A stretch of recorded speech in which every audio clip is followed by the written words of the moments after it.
Nigeria's president, Bola Ahmed Tinubu, and his wife, Senator Oluremi Tinubu, are currently on a state visit to the United Kingdom in an elaborate event being hosted by King Charles II and the government of the United Kingdom. Many believe that this is a new and historic chapter in the Nigeria-UK relations, which spans the better part of 2 centuries. Being Nigeria's former overlords, the United Kingdom naturally has close ties with Nigeria in terms of trade, education, migration, and other spheres encompassing human exchange. It has not always been a smooth sail between the 2 countries, but the historic ties have never been severed due to the strong connections between the 2 populations. Nigeria gained its independence from Britain in 1960 and cut the administrative umbilical cord from London. But the nation's sheer size, economic, and political relevance means it will always have a seat on the table when the United Kingdom is thinking of its African and Commonwealth interests. The last leader on a state visit to the United Kingdom was the military president Ibrahim Badamasi Babangida 37 years ago. Today's helmsman, President Bola Ahmed Tinubu, is taking this walk on more historic fronts. A different monarch awaits, and the guest is not in khakis. Throughout Nigeria's journey into the world of global diplomacy, only one station can claim to have been there all this while. And the NTA, as usual, is poised to capture every moment again. I'm the host and your anchor for this event. Fisai Ogunfu is my name. We will enjoy this together by looking at Nigeria's footsteps in the United Kingdom, the ties that bind the 2 countries, and what is on the table when the 2 delegations meet, have dinner, wine and dine, reflects on the destination of the 2 states. We're looking at all that with a number of guests, both in the studio, in the United Kingdom and in different parts of the world, looking at Nigerians' interests both domestically and in the diaspora. But let's quickly welcome Professor Chigozie Enwere, Professor of International Relations and Strategic Studies, live here in the studio. Thank you for joining us. Thank you so much. What are your comments at this time? Looking at Nigeria coming back on a state visit, one of our leaders, a current leader, coming on a state visit after this was done about 37 years ago, looking at the close ties between the 2 countries and why we've had such a large space of time before having something like this. I think when you look at it historically, you see that this visit is so remarkable in the sense that when you compare it to other African countries, you see that Nigeria has more state visits than any other African country. Like, for instance, South Africa has only 3. Countries like Morocco, Egypt, and Liberia has only 1. And that is why when you look at this visit by the president today, you see that it is so remarkable because of the fact that this is a new dispensation in world politics. This is a Cold War period. And because of the new configuration in international politics, you see that this is more of a sort of interdependent collaboration between Nigeria and UK. Previously, during the earlier period of Nigeria, it was more or less issues of dependency, but now it is more of issue of partnership and interdependency. And that is why the president's visit is more remarkable than any other time in the period of Nigerian history. All right, like I just said at the beginning of the show, we have Professor Enwere right here, but we have other people from the diplomatic community, Nigerians in the diaspora, experts talking about different sectors of the economy where Nigeria perhaps would have some significant inroads into the UK market. We'll be looking at all that in the course of the show. Hopefully, shortly we'll get more guests into the house. But let's perhaps set the table. The British royal family is set to host a grand state ceremony for the Nigerian president. Just in a few short hours, President Bola Tinubu and First Lady Oluremi Tinubu, who are currently in the United Kingdom, are on official state visit. In this report, Musa Babaliyu examines the royal proceedings and explores the historical and ongoing ties between Nigeria and the British royal family. This was the last time a Nigerian leader was honored with a traditional and rich pageantry of the United Kingdom. Queen Elizabeth II hosted Nigerian military President General Ibrahim Badamasi Babangida for a state visit on May 9, 1989. Before that, President Shehu Shagari in March 1981, and Prime Minister Sir Abubakar Tafawa Balewa in December 1965 were also hosted for elaborate ceremony events. This included military parades, guards of honor, carriage processions, gun salutes, and royal pageantry. In 2026, President Bola Tinubu will receive a similar but uniquely distinct reception from the British monarch, making the first such state visit by a Nigerian leader in 37 years.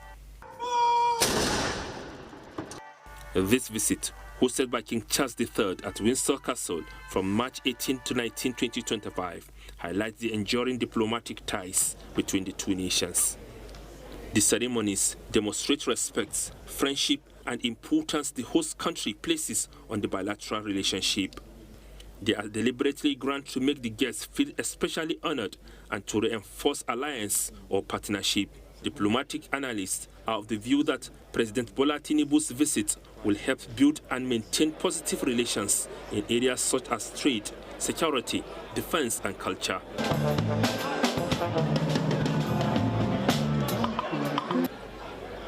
Musa Baba Aliyu, NTA News. Thank you, Musa. And we were talking about the elaborate ceremony. I was wondering, of course, our fast is still on. Maybe later in the day when we break it and we break it with our British friends, perhaps maybe Amala and a few things will be on the table right there so that the exchange will be complete. We're just looking at issues of our historic ties. And we saw there, Prof, historically, I was talking about Abubakar Tafawa Balewa in the early 60s, talk about Shehu Shagari in the 80s, and of course, Ibrahim Badamasi Babangida right there, elaborate ceremony, showing the warm ties between the two countries. Like I said in my opening preambles, it's not been a smooth sail for the country in terms of our relations with the United Kingdom for obvious reasons. We have a checkered career with, checkered history with issues of, disruptions in our democratic processes, which also denied us a seat in the Commonwealth at the time, when we had a, but it seems to me as if more than ever before, the UK is, extending its hands of fellowship to Nigeria, not just only because of our historic ties, but perhaps the potential that it could also get from a friendship such as this, just looking at the nation's sheer size and strength and potential, and perhaps also at the vibrancy of its population and what that could mean for the United Kingdom going forward. Now, when you look at it historically to compare to the present dispensation, you see that the first visit by Tafawa Balewa in 1965 was the time Nigeria was regarded as the giant of Africa. That visit made Nigeria to be seen as the giant of Africa. Why? Because of our political strength. Two, because of the market size of Nigeria. So Britain and Nigeria has maintained a sort of diplomatic relations over the years because of the potentials in Nigeria. And when you look at it critically at this particular time, you see that our population has grown over the years. That shows the size of the Nigerian market and the importance of Nigeria in the conduct of international affairs and diplomacy. Now, basically, when you look at this visit and what preceded this visit, in 2024, the Minister for Foreign Affairs, in collaboration with the Secretary of State for Foreign Affairs in UK, they developed what is called an enhanced trade and investment partnership. And also, they developed a sort of security and defense partnership. So what this visit is all about, to ensure the full implementation of the key areas in the ETIP, that is Enhanced Trade and Investment Partnership, that will grant Nigerian businessmen more access into the UK market.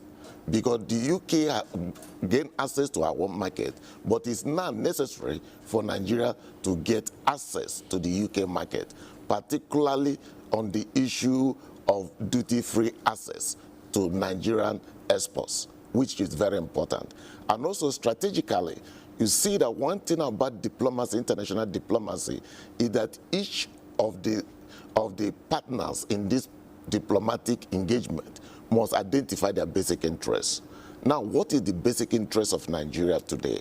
The basic interest of Nigeria is on issue of economic development and on the issue of security. Back in 2024, there was a sort of security and defense partnership between UK and Nigeria, particularly in the area of community engagement, in the area to tackle terrorism, and that will be the focus of this visit. Nigeria needs more military collaboration in order to tame the rising phase of terrorism in Nigeria. And I think Nigerian military is also doing very well in that respect. Then the second area that these visits should also focus on is on the issue of migration. And when you look at the policies that have been developed over the years, particularly 2022, when you have an MOU on this issue of migration, and in 2024, also when the minister also developed a sort of migration and home affairs talk with UK partners, then the focus now is how to move it forward. And that is why you see that in this delegate, that Nigeria has a lot of dignitaries going, because diplomacy is based on relationship. Interpersonal relationship makes strategic communication in diplomacy very, very easy. And that is why this administration is focusing on these basic areas in order to attract comparative advantage to Nigeria in terms of economy and in terms of security, which is the main focus in this area. All right, you just mentioned the considerable number of Nigerians in the diaspora who are domiciled in the UK, who are resident in the UK, not domiciled, resident in the UK at the moment, and the number keeps increasing. And when you look at it, even many Nigerians historically have been British nationals. Some Nigerians born there have not even been. We have a considerable number of Nigerians there. Perhaps could that be an issue on the table for some of the protection of their rights, maybe the way they, regarded over there, and if there could be some, collaboration between the two governments to even see some of these exchanges, perhaps revived. I remember in the academia then we used to have some kind of educational exchanges. Students go, some come, lecturers go, some come. For instance, well, I graduated from the University of Ibadan, and we had a lot of lecturers from the United Kingdom coming into some key, courses, and then go. Perhaps would we be thinking of leaning in those directions to promote domestic expertise in some of these things, apart from all our, the best of our brains going to the UK to get some of this, leverage? Yes, when you look at the 4D doctrine of this administration, which focus on development, demography, diaspora, you see that the main focus that we are talking about is on the issue of diaspora. And when you look at the strategic engagement of this present administration, they have been able to develop what is called diaspora, migration, diaspora, home affairs dialogue with the UK. And the focus on this is on the issue of migration, making the visa services more efficient so that Nigerians can move to UK and UK citizens can also come into Nigeria. And when you look at this diaspora issue, you see that the area we focus more on issue of business and education. Like, for instance, most of the Nigerians that are moving into diaspora should be allowed to have business deals in the UK. And also, in terms of education, there should be issue of, just like you mentioned, the issue of research partnership that will help us to build more of our institutions. And one thing we should understand is that this educational partnership benefits both Nigeria and the UK. Because in Nigeria, we have also experts in the field of education. So that interaction will bring about increase in technology and enhance the economy. Now, what I want to emphasize on in this area is that when you look at the history of Nigeria in terms of business and that of the UK, particularly in the area of refinery, we are experiencing the same problem that UK is experiencing. Like in UK, they have so many refineries, but now they are left only with 4. And that is another area that these visits should look at, to understand what has made those 4 refineries more efficient, so that Nigeria can tap into that to revamp the existing refineries owned by the government.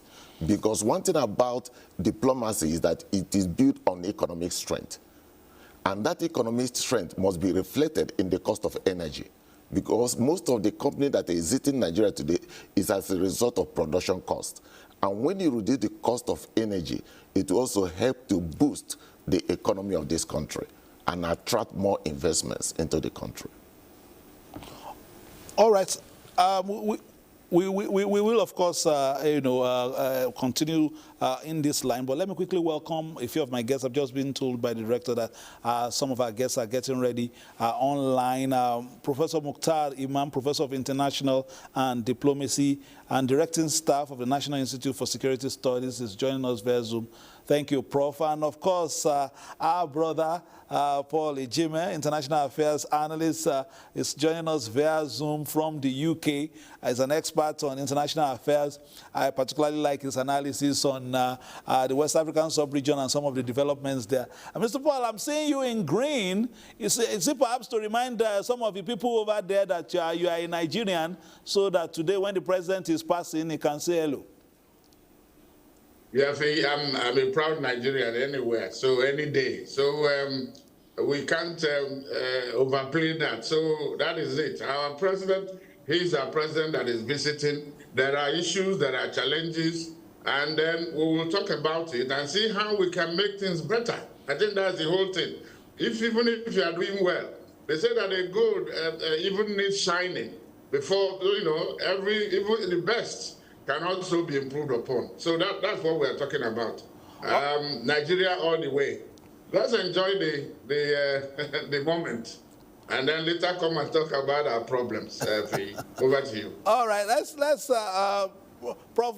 Imam, you've seen all the paraphernalia of the Nigerian community over there, and how excitement has been building in some of those quarters in the lead up to this visit, which will start in about an hour in the United Kingdom. We'll be seeing the royal family engaging the Nigerian first family, as well as top diplomats and captains of industry from Nigeria who have followed the president to the United Kingdom. Perhaps also some main deals that will be signed over the table in the course of this visit. If Professor Imam is there now, I understand he's not there yet, but let me engage you again, Mr. Paul. What are your expectations? What is on the table for Nigeria? What can we take away from the table? What are the things we should be looking at beyond the shining Chinaware in the Windsor Castle?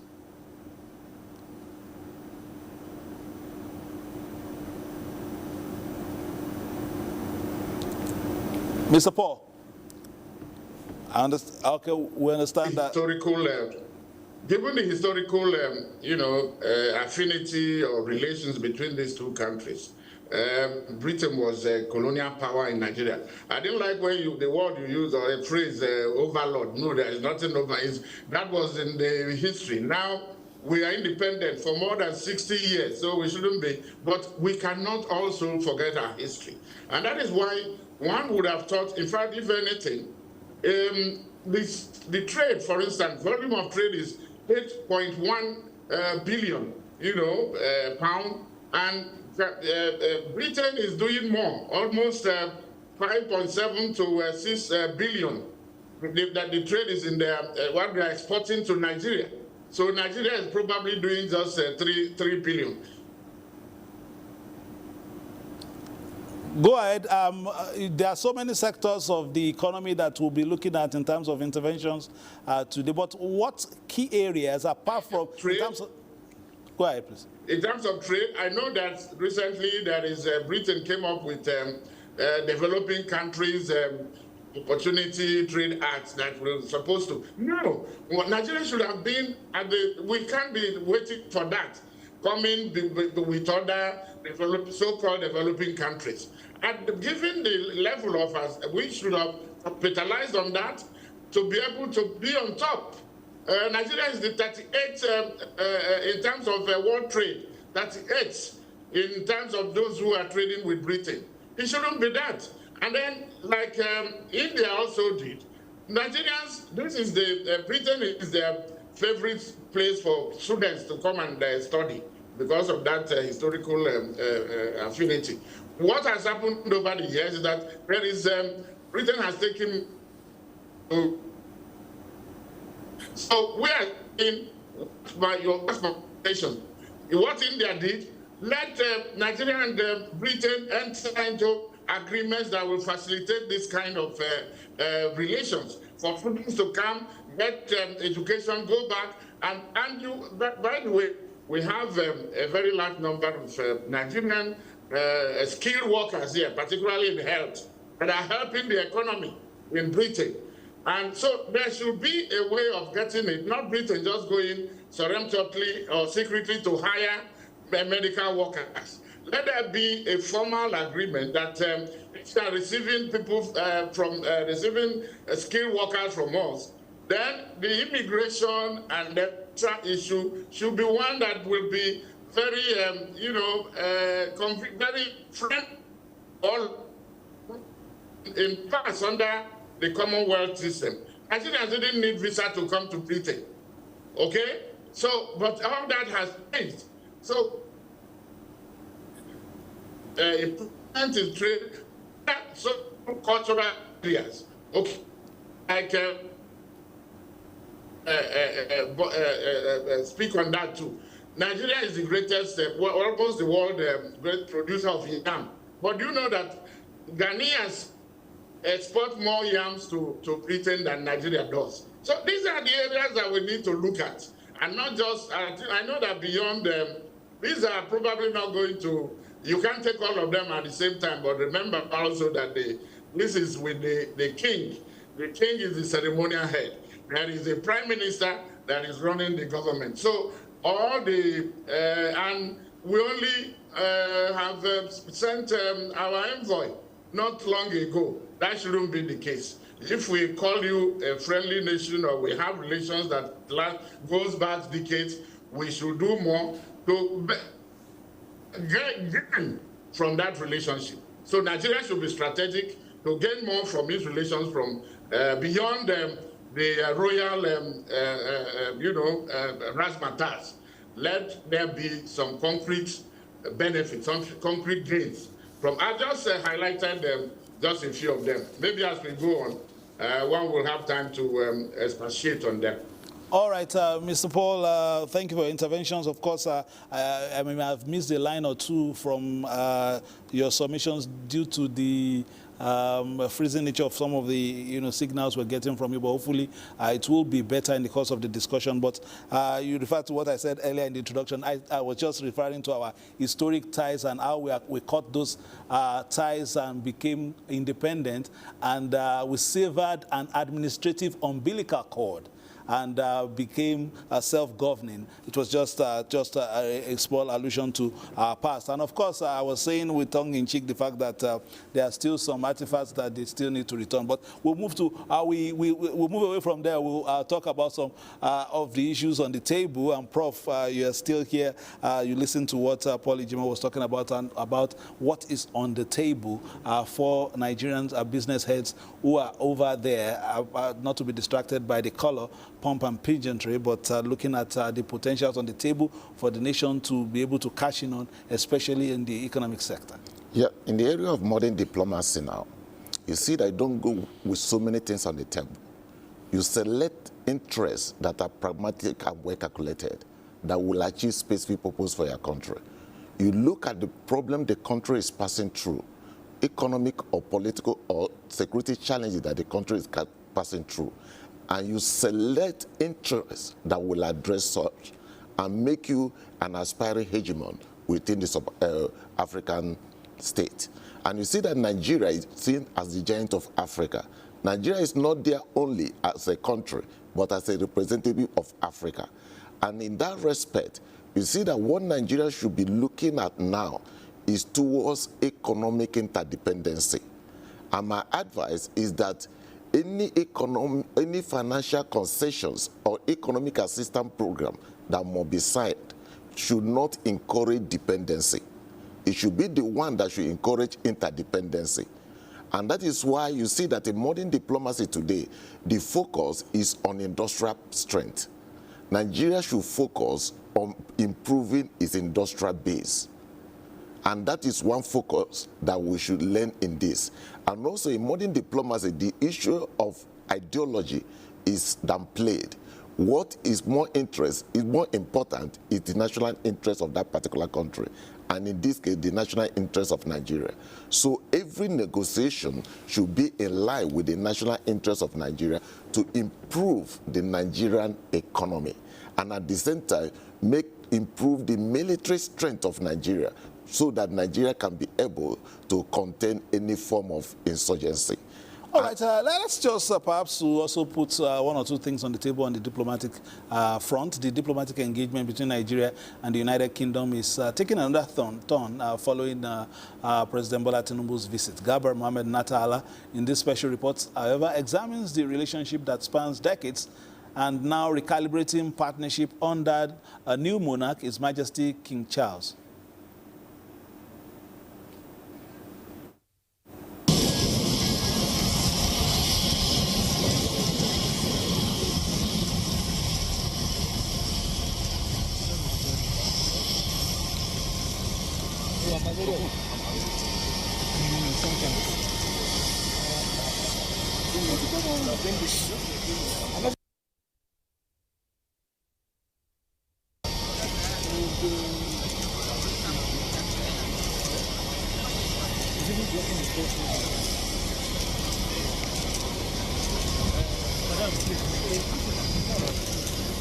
The weight of history between Nigeria and the UK is impossible to ignore. That dates back to the pre-independence era.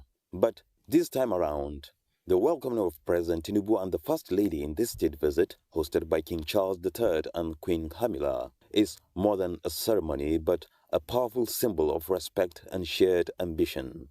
Our ties runs deep to post-independence through Commonwealth bonds, language, law, and today's vibrant Nigerian diaspora of over 200,000 in the UK.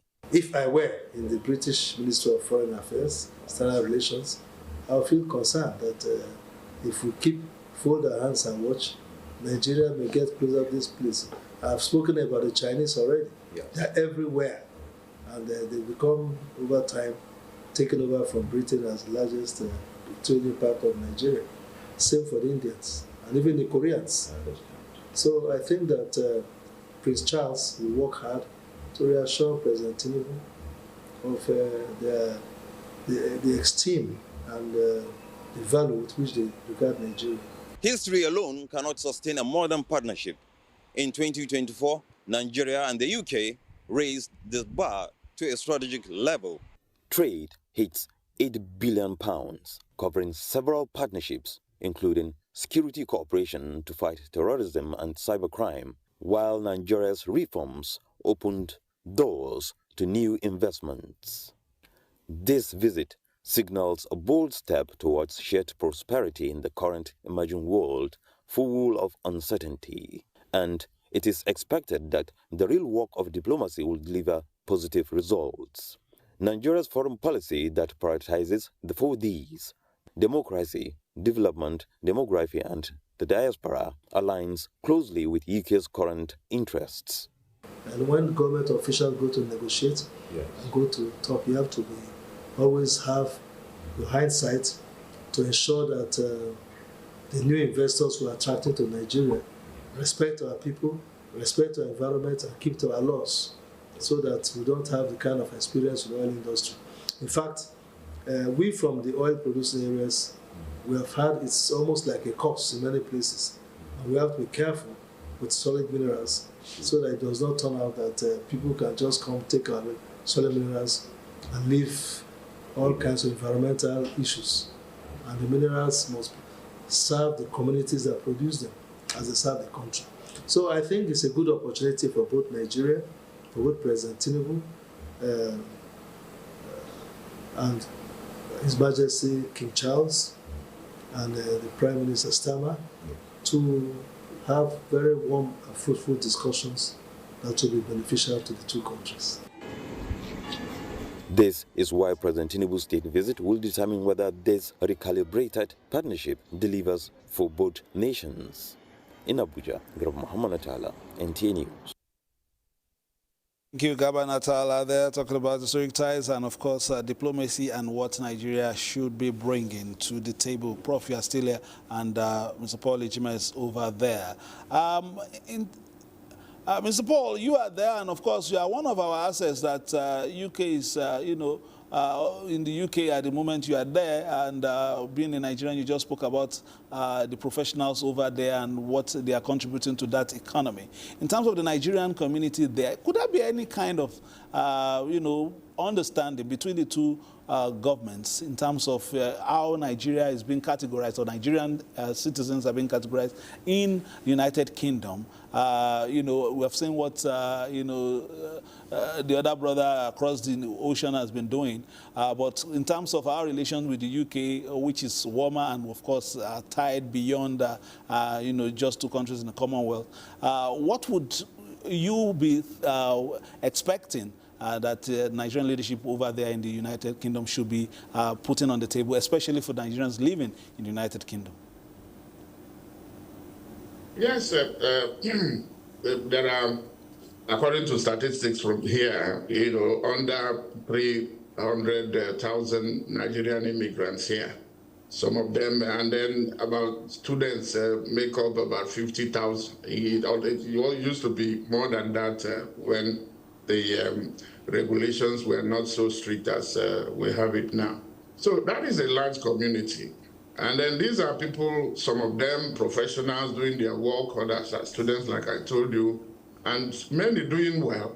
And then having, let's not talk about remittances from Nigerian, from the diaspora. That is very great, contributing to the economy. So here, I think what their request, or they would like to see a system that makes it put Nigeria on the top, because we are punching below our weight, as it were, given our size and then our relationship. I think it has not really. There is a disconnect. There is underperformance in that area, which Nigerians will like. Of course, I know that there are branches of Nigerian banks that are coming here, small scale industries and all that. So they can. This is the growth from all sides, from the political, economic, and social area, and cultural. You mentioned artifacts. You remember the 1897 punitive expedition against, of Benin. There are some, artwork that we are taking that you will find either in the museum or anywhere, even across the world. This is one place where Nigeria can also talk about how those things can be returned, and because you can't believe it that today, in this part of the program, in this visit, is that the president and the first lady will be shown art related to Nigeria at Windsor, where that has been housed there. Well, maybe some were purchased, but there are also issues about those that were taken that ought to be returned. Given that is part of smoothing this relationship. Then the other thing, the press talked about prioritizing your objective and aim in international relations. That is right. But I also can say that you cannot miss this type of opportunity. When you are here, because you remember the last one was in 35 years ago. So you have to capitalize, you have to utilize it, leverage on it to get the maximum. Let there be many agreements that you can, fashion out. But the key thing, following up. So security is the other one. I think Nigeria and Britain are not doing so much in terms of security. You know, there are a lot that the British can do to help Nigeria. If they are not giving weapons, they can also, for sharing of intelligence. You know, it's not for the Americans are the ones. America, look at where they are. You know, they seem to be the ones having the foothold, no, not foothold, boot on the ground in Nigeria. Where is Britain? So you cannot force them, but I think whatever they're asking or how we can leverage, because don't make a mistake. Britain is also benefiting from this. It goes both ways. They are benefiting. That's why they are coming. It's the king that invited Mr. President. So then why they are also going at it to get what they are getting from Africa? South Africa is the place to be now, my brother. So let us maximize the benefit of our relation with every country, wherever we go, through using our diplomats, and then the president that is now coming. By the way, this is the next state visit that the king is hosting. The second, the last one was President Trump of America. He tells you how, you know, but he shouldn't just rest on this hype, on these ceremonial, you know, engagements. Let us see the things I have named where we can go in terms of the economy and then security. Let Britain, let everybody involved to assist us to fight terrorism, and all that is also an international threat. It's an international issue. So if Britain can also join, the more the merrier. So these are the areas, not just going. Of course, it's good to see our president with the Queen of the King of England, and then the First Lady with the Queen, you know, Tamela. But it goes beyond that. How does it touch the ordinary person on the streets in Lagos, in you know, in Kanu, everywhere? So I think that is where we should be focusing. What will now go as benefit to this beyond the official thing? Because that is what it is. You have to do that because for the population, not for the people who are there. Thank you very much, Mr. Ejima. We'll still come back to you, of course, and we'll be looking at you know, different aspects of this visit.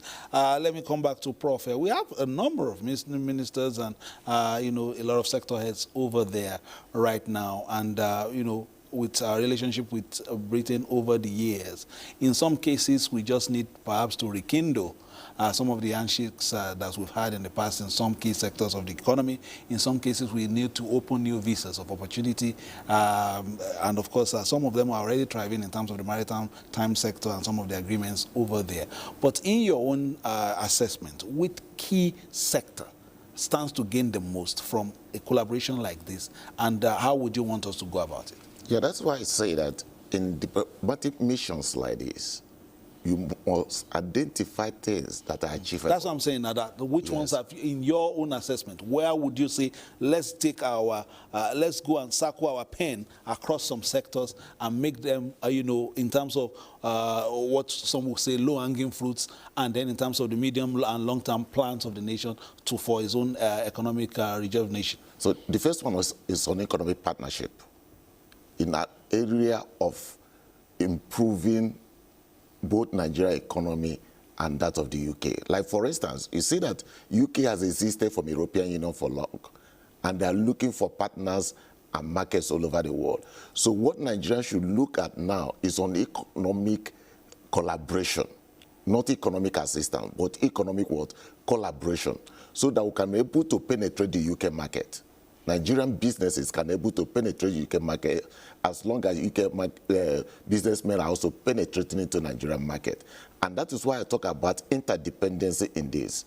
It's no longer based on issues of dependency on the earlier history of Nigeria with UK. Now you should be focused on interdependence. Each of the country must benefit from this. Nigeria should focus on issue of economic penetration of UK market. so that Nigerian businesses can be more in UK.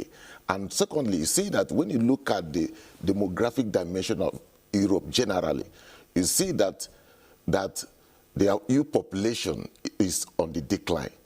So another area Nigeria should look on the issue of diaspora, which is one of the key elements of the 4D of this administration.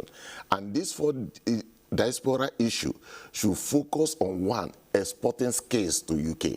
You see that Nigeria has a lot of advanced scale human resources.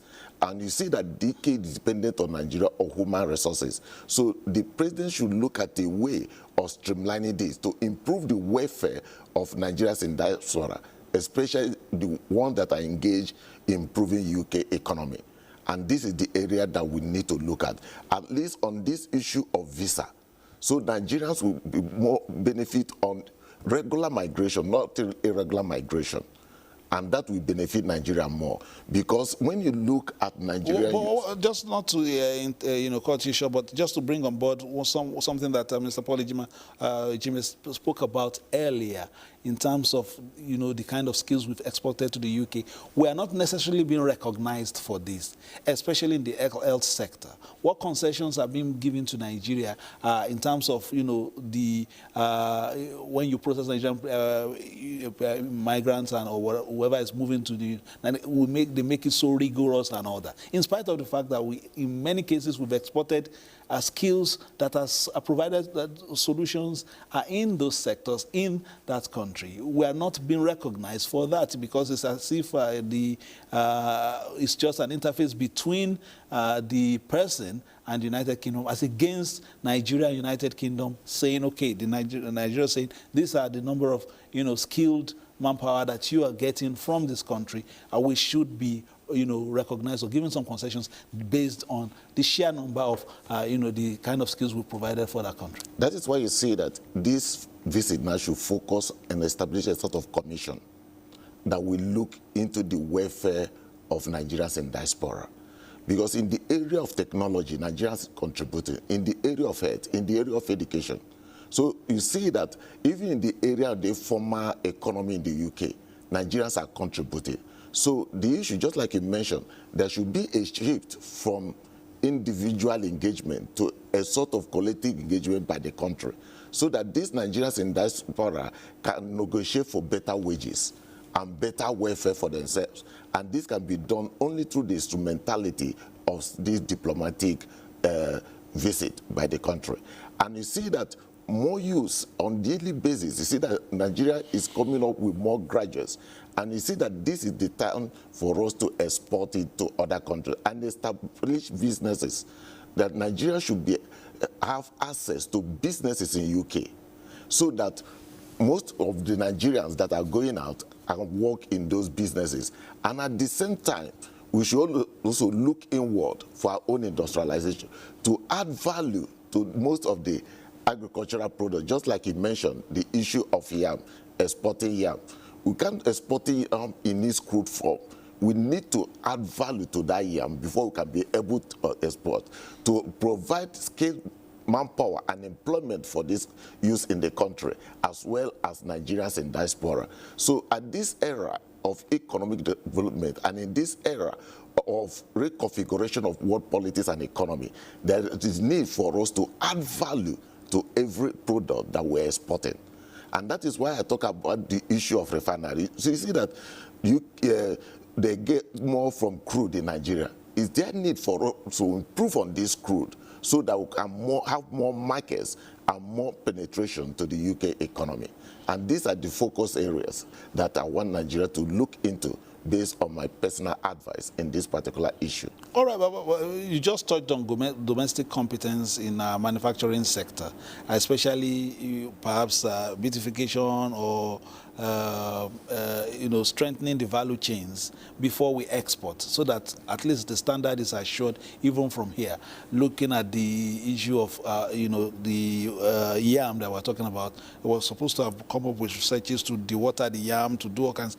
there was a test of, how long it would take, especially there was something from Benue State at the time, I think it was the University of Agriculture and all that, to make sure that, because you can't just take it in that form, because you have to dewater it according to what the scientists say. So perhaps we need to also tidy up, when we're going to a table like this, perhaps to also tidy up, our domestic competence in producing some of these things, so that we can now leverage on some of these agreements very quickly, as against sign the agreement before we now go back and then tidy up. It's better perhaps to go to the table from a position of strength and showing exactly what we are doing. But notwithstanding, there are opportunities on the table at the moment, especially in the agricultural sector, now that we have, some form of comprehensive resource inventory in the solid minerals industry, sector as well, and some other sectors coming up right now. We may be able to get some leverage from these kind of agreements. But beyond that, because this is just a 2-day thing, what would you want to see immediately? Because after all this, pomp and pageantry and the color that we will see, what Mr. Paul Ejime spoke about is germane. How does it translate to coming to the table of the Nigerian? How does it impact the Nigerian, apart from the smiles? How do we begin to make it translate to tangibles on Nigerian tables? Now, that's why I say that in modern diplomacy, you look at things that are achievable and see that must be achievable, well calculated and pragmatic in nature. When you look at the challenges a country is passing through, what are the challenges we are passing in this country? You see that one is on the cost of energy, fuel increase, which has impacted more on inflation in this country. Secondly, the issue of security. So in the short term, we should look at how to increase competition in the energy market so that the price of fuel will come down in this country. And when that comes down, it will have multiplier effect on the economy and the well-being and the standard of living of Nigerians. And that is why I say that this visit should focus more on economic aspect of diplomacy. And that is why, if you look tentatively into this visit, in the short run, we should focus on having access to UK market. Having access to UK market. And you see that opportunity drives innovation. And once that opportunity is being created for Nigerians, you know that Nigerians all over the world, we are known for our creativity. And once that opportunity is created, you see it will drive innovation and industrialization in this country. And that is what the British did during the colonial period. You see that they had the opportunity in Africa, particularly in Nigeria, that drove the British innovation and technology. So opportunity creates investment. And that is why this government, in the short term of these 2 days, they should think of how to create economic opportunities for Nigeria in the UK economy and the UK market.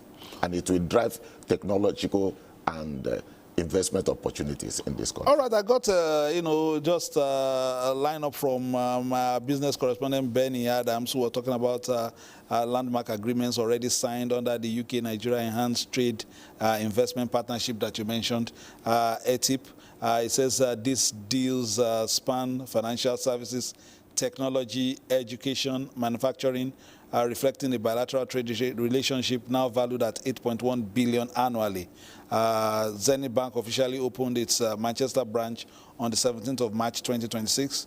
The move is expected to create some direct jobs and serve as precursor to a planned London Stock Exchange listing in 2027. Now we have Bank UK, that's Fidelity Bank, following the acquisition of Union Bank UK. The group has rebranded as Bank UK and established London as its global hub, with plans to double its UK workforce in later in the year. Then Lemfi is committed to investing £100 million over the next 5 years, designating London as its global headquarters. Moneypoint and Kuda Bank, both fintechs, are scaling their London-based teams. Moneypoint plans to reach 100 UK employees in 2026, while Kuda aims to double its UK footprint. So we have so many Nigerian businesses making inroads into UK. Manufacturing is also there. We have of course, UK institutions and Nigerian students that is already on it will know that very well. And of course, so many, different deals in maritime infrastructure. For instance, a landmark £746 million financing deal was witnessed by President Tinubu to refurbish the Lagos port complex, Apapa, and Tinkan Island port, supported by the UK Export Finance. And even in advertising and culture, a new strategic partnership between UK Advertising Exports Group and the Nigerian advertising sector has been signed. And of course, we also have the announcement of a UK-Nigeria season of culture scheduled for 2028. Those already are in the can. So we're expecting more. And you're talking about collaborations, of course, also in science and technology. I remember in the past decade, a little bit over a decade, when Nigeria launched a satellite in Yuzhny in Russia. The Nigerian satellite was done by Nigerian engineers in a facility in Surrey in the United Kingdom. So partnerships are on, but to maximize it is also an issue. Now, when you look at this ETIP, the Enhanced Trade and Investment Partnership, I love the word partnership in that, because it will create about development initiatives. So when you look at this ETIB, it has 14 investment areas, and it has been formulated. So the short-term projection is full implementation of this 14-point agenda of ETIB. It will benefit Nigeria greatly, because this has been prepared since 2024. And the need now is for full implementation. And that is why this two-day visit should focus on full implementation of the 14 program investment areas of this ITIP.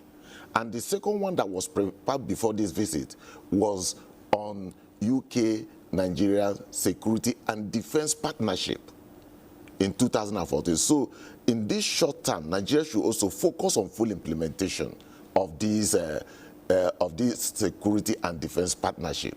And it will yield more, because that's why I say that the focus should be on economic and defense and security. Because in modern international diplomacy, you don't go with so many things at the same time. You go with things that are strategic for your country and things that are achievable within the short period of time. ETIP is achievable, and the security and defense partnership also is achievable at this particular period. All right, let me see if Mr. Paul is still there listening to this conversation. We've spoken about what Nigeria can get from this and how we can maximize this visit as well to boost key areas of the nation's economy. But Mr. Paul, if you look at, I don't believe that the dear King, King Charles, loves us so much. That's why he just sent this invitation. There must be things in Nigeria that the United Kingdom is probably thinking of also maximizing this arrangement, to also benefit from. What could those things be, Mr. Paul? Okay. Let me just add, by the way, or underline the fact that it's not the number of agreements that you have signed that will boost your international relations. Like the Prof said, the devil is in the implementation. You can sign 1,000 and then, nothing happens. So, but let me come here. Okay, what is in it? Well, I think it would be for the British to really, they know why they did that. But I can guess, because guess that the fact is, the whole world is getting choked up. The dynamics, the optics is now looking for new partners. Okay? The Europe and America, they are short, including France. France, given what has happened in the ECOWAS space. Everybody is now trying to come, look at Africa, because Africa is a virgin place. It has a lot of opportunities. It has a market, particularly Nigeria. And then, so they want to maximize that for their own national interest. And here, let me also underline the fact that your external relations or international relations is an aggregation, is a mirror of your, national policy orientation. So, and that is why I will want us to look at those areas where Nigeria is not doing well in terms of image, for instance. That is why one of our sisters here, Kenny, is so, whenever she's talking about whatever topics he picks up, you find her trying to talk about Nigeria in a negative way. How can we also bring Nigeria to... I know those responsible are just a few Nigerians, but they are causing problem in terms of their conduct. So we should also look at that, so that our image is such that when Nigeria stands up to talk.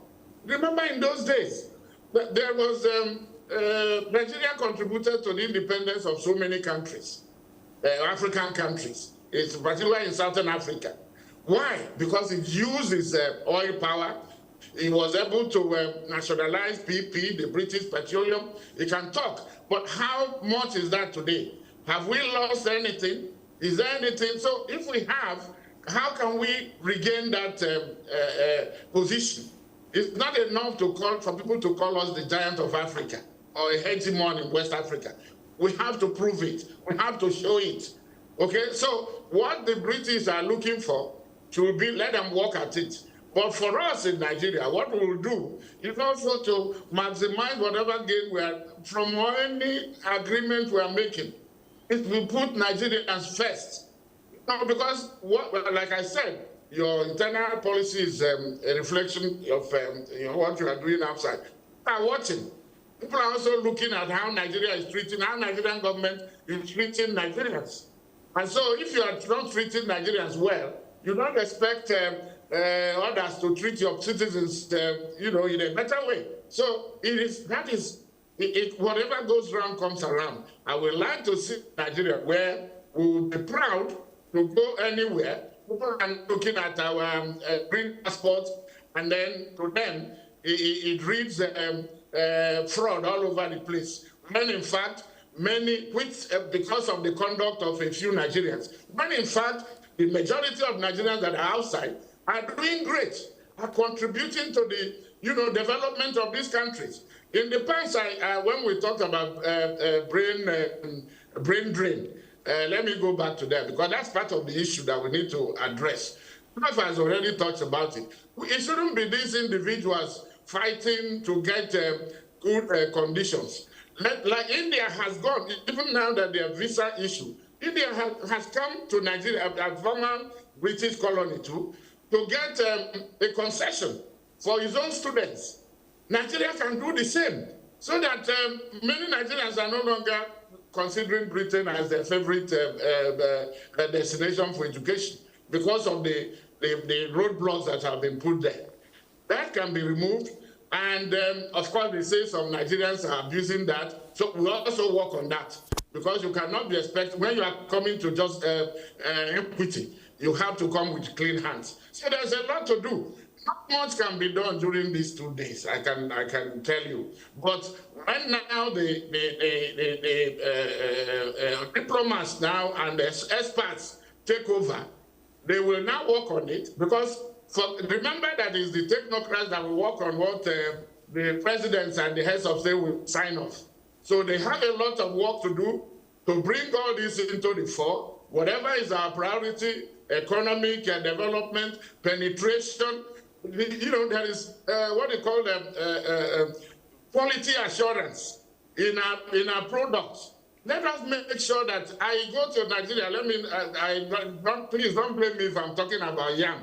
Because when you are outside, you want to eat your local food. What I buy is yam from Ghana. Why are we not having it from Nigeria? We talked about it. It's about the chain. It has to meet international standard. We have to compete, because nobody is going to just allow you. So why is Ghana doing it and it's not Nigeria? So we have to look in all this. So everybody is involved. And every citizens of Nigeria should be an ambassador of the country, and not, there will be those a few who will be wayward or renegade, but let the majority, and also let the government make Nigeria feel, that they are on top of, feel the quality, whatever respect you have will depend on how your government treats you, or how your government treats their individuals. And what your government has done to make you ready to die for your country, And then, because that will depend on if your country is also ready to come to your aid when you have any issues, or provide for you the basics, education, food, hospital, good roads, infrastructure, all that. Let all that not be in the air. Let it be, something you can touch, you can feel as a Nigerian. All right, Mr. Paul, I'll still stay with you a little bit. You just mentioned the fact that the opposition leader out there is Nigerian, of Nigerian descent, and of course, someone had a young education right here. Is there anything we could do in terms of our diaspora population, in terms of engagement with our diaspora population, when we talk about this image issue? Because it seems as if even Nigerians either born here or maybe with Nigerian ancestry are not also helping the narratives, as we've spoken about in terms of the head of the Tory party out there. Yes, we have to do, of course, people have their own opinion. But if you have done your bit, if you have, and because some of the things he's saying, they look at if you have the engagement with our police or our justice system, or how we play our politics, or how we do our elections. Those are the things that matter, that count. We may, when we are doing it in Nigeria locally, you may think that they don't count. The world is now a global village. Whatever you are doing now is seen. If you're up there in Australia, so you can't hide. So that is the reason you have to do it right. You have to obey the laws. You have to, protect, respect laws, respect the rights of your citizens, and do elections the way it should be done. Do politics the way it should be done, and not do as if, with impunity. We have had a case, for instance, or two cases now, of a former governor that could not be convicted in Nigeria for corruption.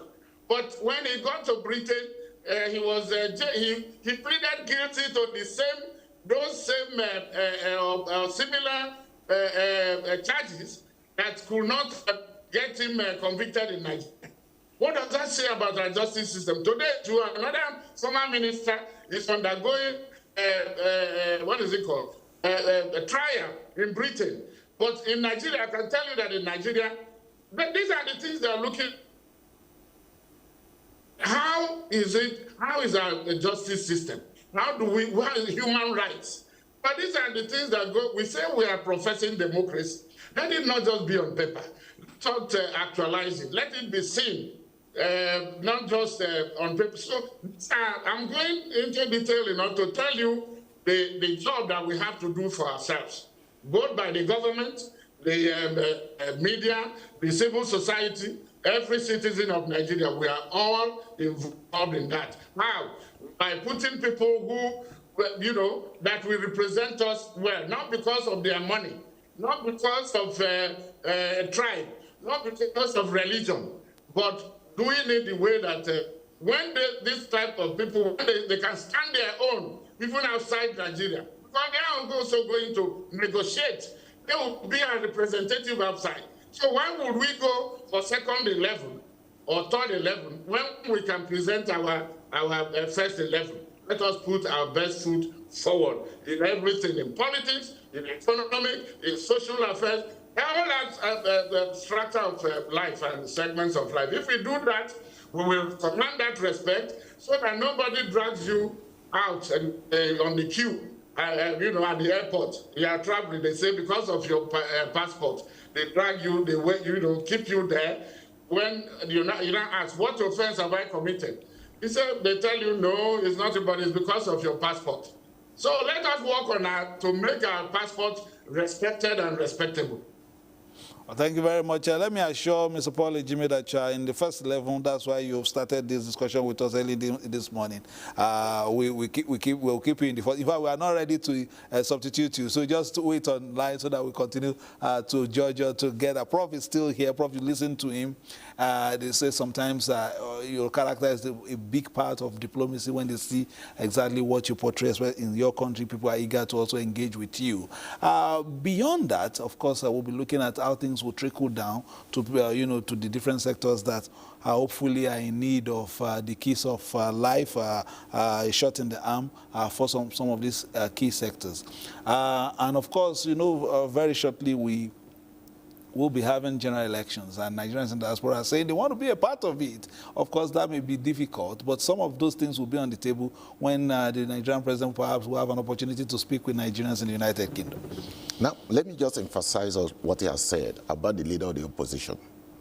You see that nations use strategic relationship to achieve their interests. And that is why the leader of the opposition, who also has Nigerian heritage, what we should be looking at is not her comments, because those negative comments that she's making is an indirect way of making Nigeria to recognize her position. So what I will advise in this case is that the president should see a way to see her in this visit, because she's a potential prime minister of Britain, just like Israel did in Mexico. You see that the current president of Mexico is also a female, and it's also from Israel. And you see that for her to become a president in Mexico, Israel has now bilateral relationship and direct relationship with Mexico. And in that respect too, Nigeria should tap into that potential by bringing her closer to Nigeria, so that Nigeria can use her to achieve her basic interests, because she's a potential prime minister. So since the prime minister of Britain, Nigeria should also make a room to see her, which is also the leader of the opposition, and not looking at the negative comment that she's made. Those negative comments in international politics can be turned into positive outcomes. And that is what we should be looking at. That's why I said that should be the immediate area now. And also in the area, because one thing about diplomacy is what you can achieve at the shortest possible time to advance your interests. So in that area also, Nigeria need to have a meeting in terms of democracy. You see that there are a number of Nigerians that occupy strategic position in the U.S. in terms of their political affairs, that when the president is meeting Nigerians in diaspora, he should focus on this group of people, the key political actors that are of Nigerian origin, so that Nigeria can benefit politically from their positions in that particular country. And also in the issue of democracy, you see that democracy is relative. It's a relative concept. So the views of Nigerians in diaspora can easily be accommodated in Nigerian political system. So these are some of the key things that we need to look at. So in terms of democracy, though they may not vote at this present time, but future framework can easily be developed for them to participate directly in Nigerian politics, so that they can contribute also in political and economic and social development of this country. Because that emotional, psychological, and social link to the people will be maintained. It won't be as if they are too far away from their country. All right, good points you have made. Let's take one more story. The arrival of President Bola Tinubu and his entourage to the United Kingdom on a state visit shows the relationship that history initiated, but commerce and technology are keeping the relationship stronger. At this point, the world is watching a new handshake, one built on investment, innovation, and a shared global ambition. Benny Adams has that report. For decades, the economic story between Nigeria and the United Kingdom was written in the language of assistance. It was a story of donor and recipient, a relationship often laced with good intentions but limited growth.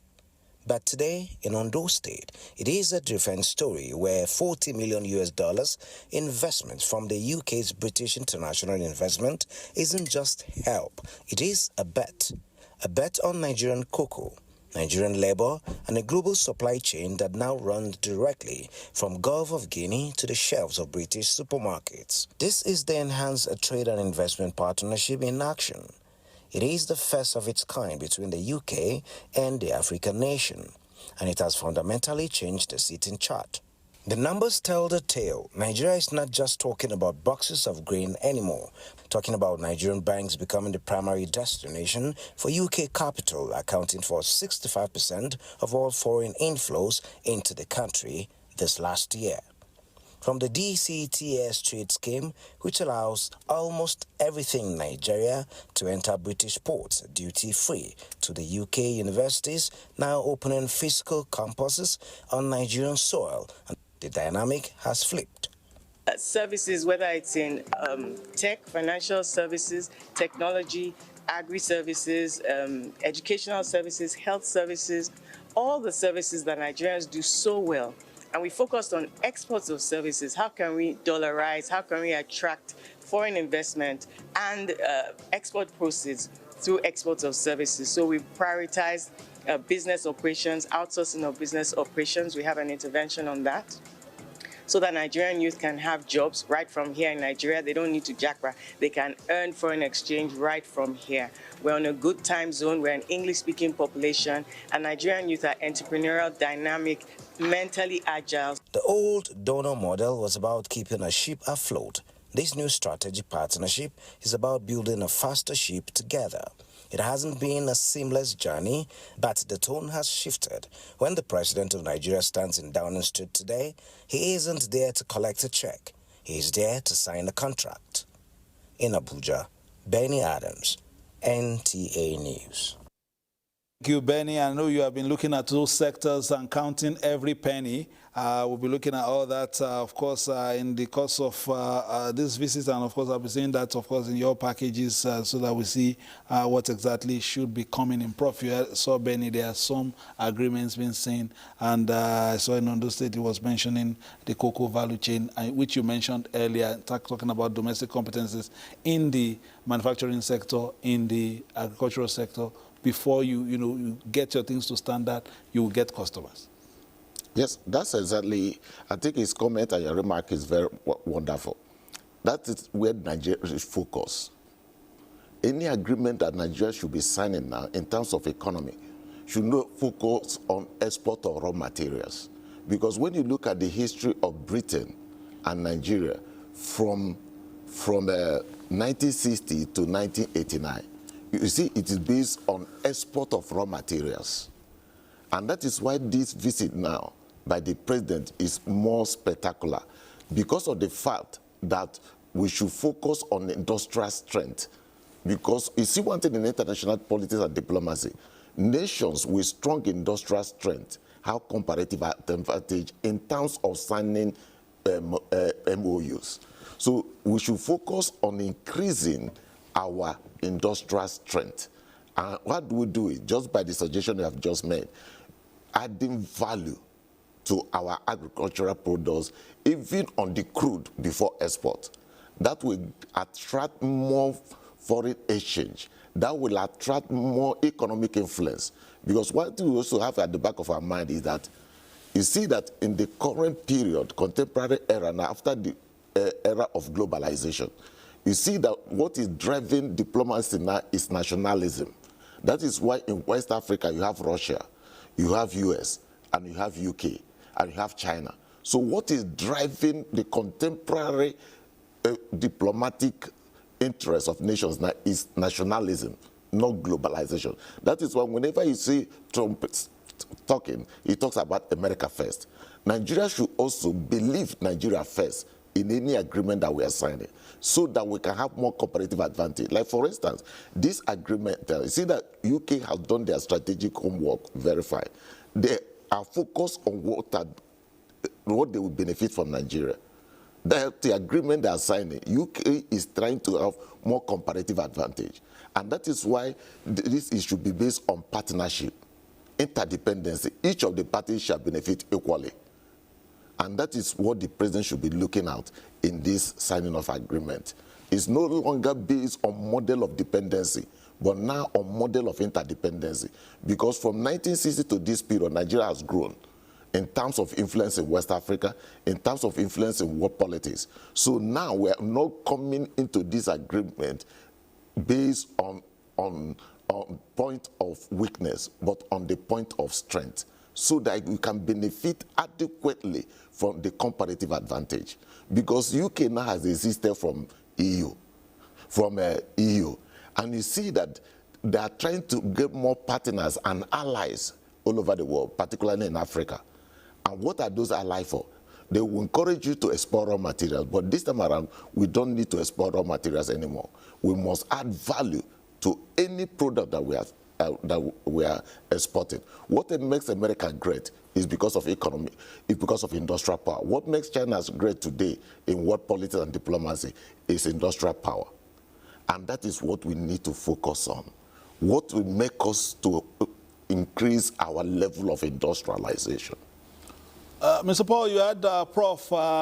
Beyond the visit, what would you like to see in the coming days, especially in terms of key sectors of the nation's economy? It's just not because of our partnership, the agreements we'll see on the table today, but moving forward, Nigeria as an entity and its journey into industrialization and food development, what would you like to see in terms of our collective aspirations and our destination? Okay, one, well, I'm going to maybe go very rudimentary here, is our penchant. We tend to, there is this orientation, I don't know what notion that whatever comes abroad is superior to what we have.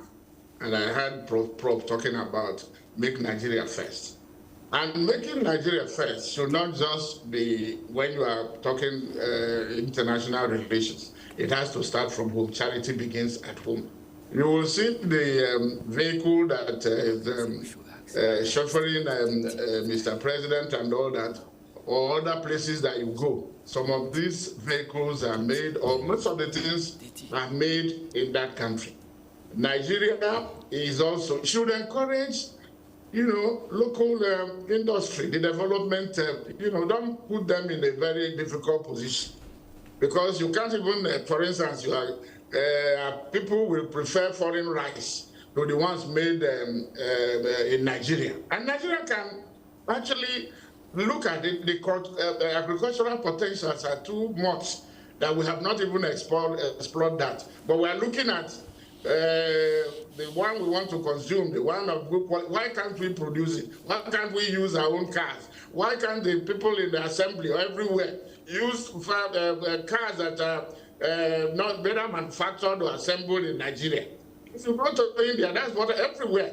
So let's begin this Nigeria first at home with Nigerian goods before we move abroad. Okay. The other one, the other issue I want to elevate is the problem you talked about diaspora.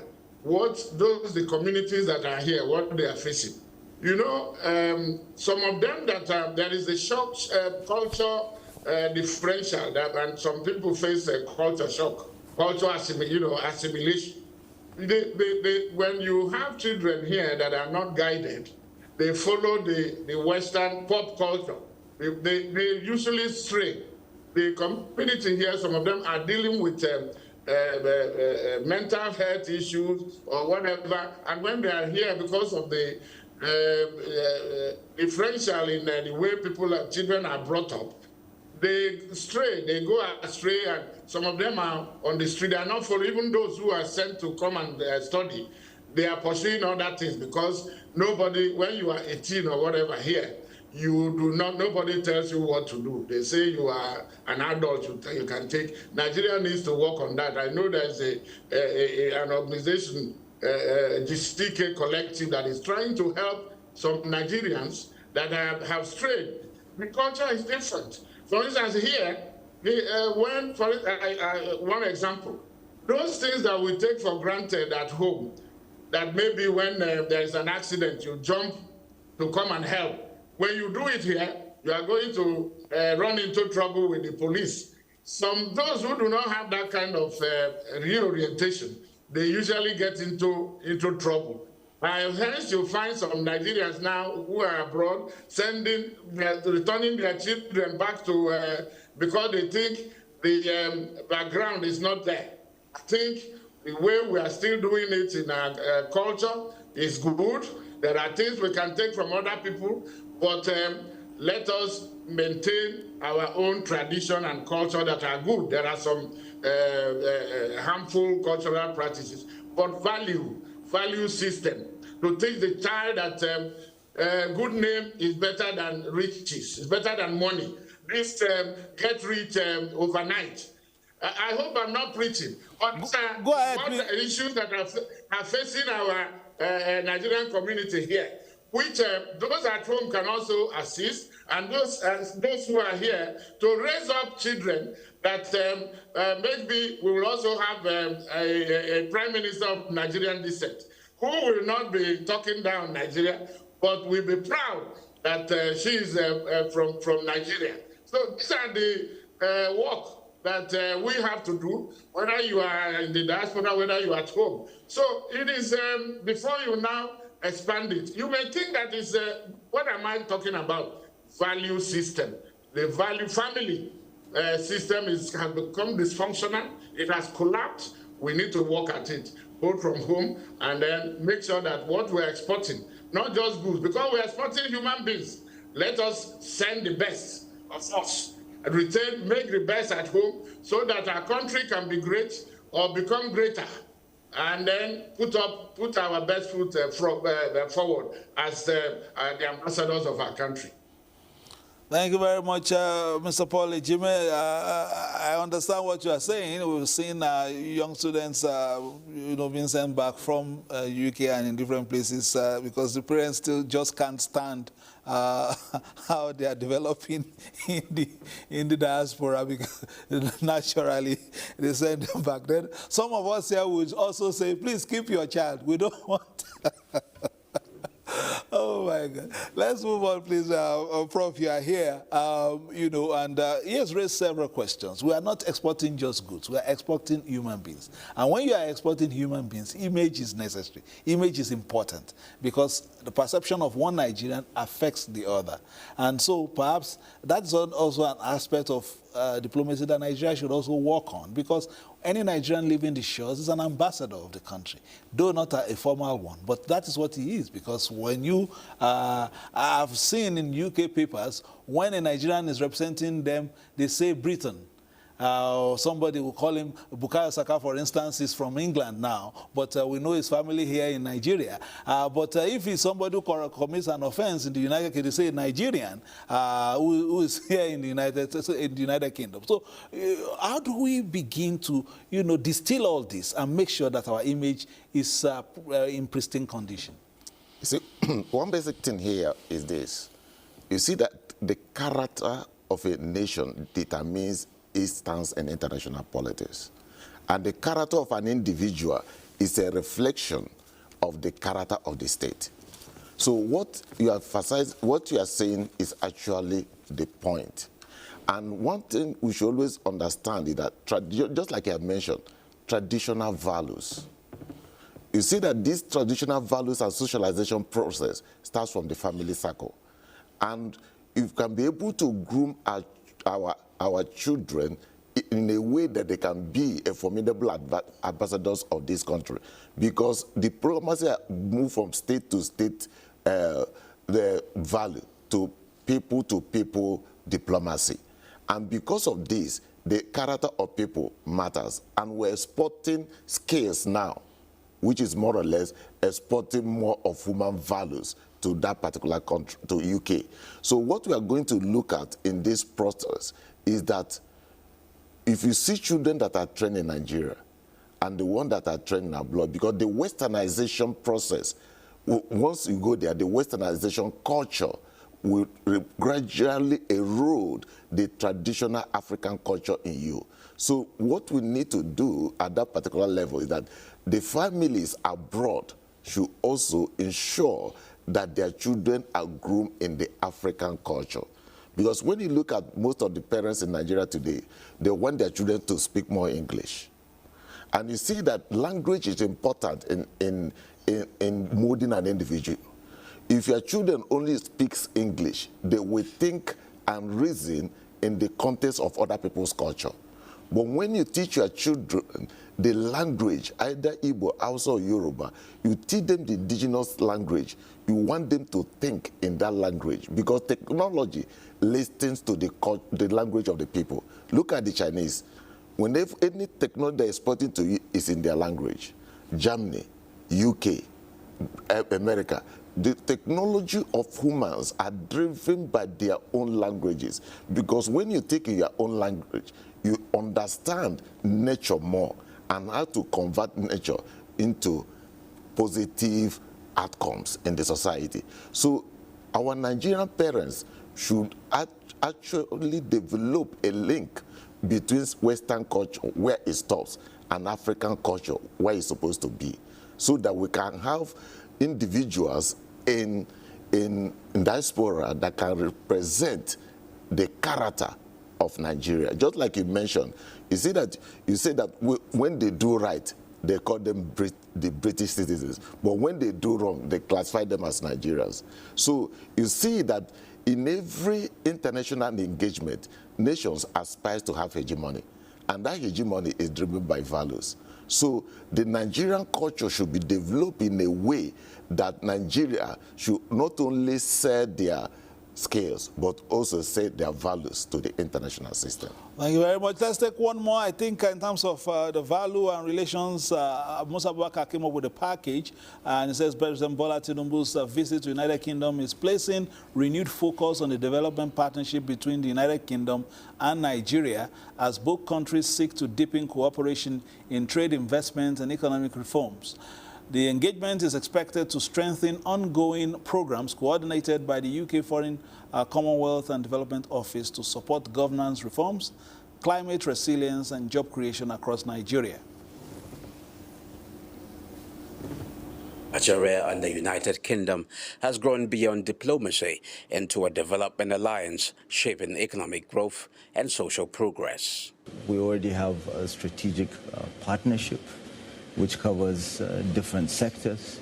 We're also looking at opportunities in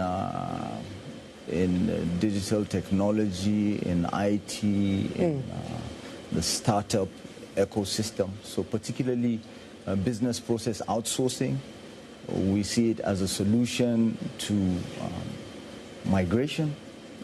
Between 2015 and 2022, the UK committed about £1.96 billion in development support to Nigeria, funding programs that strengthen institutions, expand education, and create economic opportunities.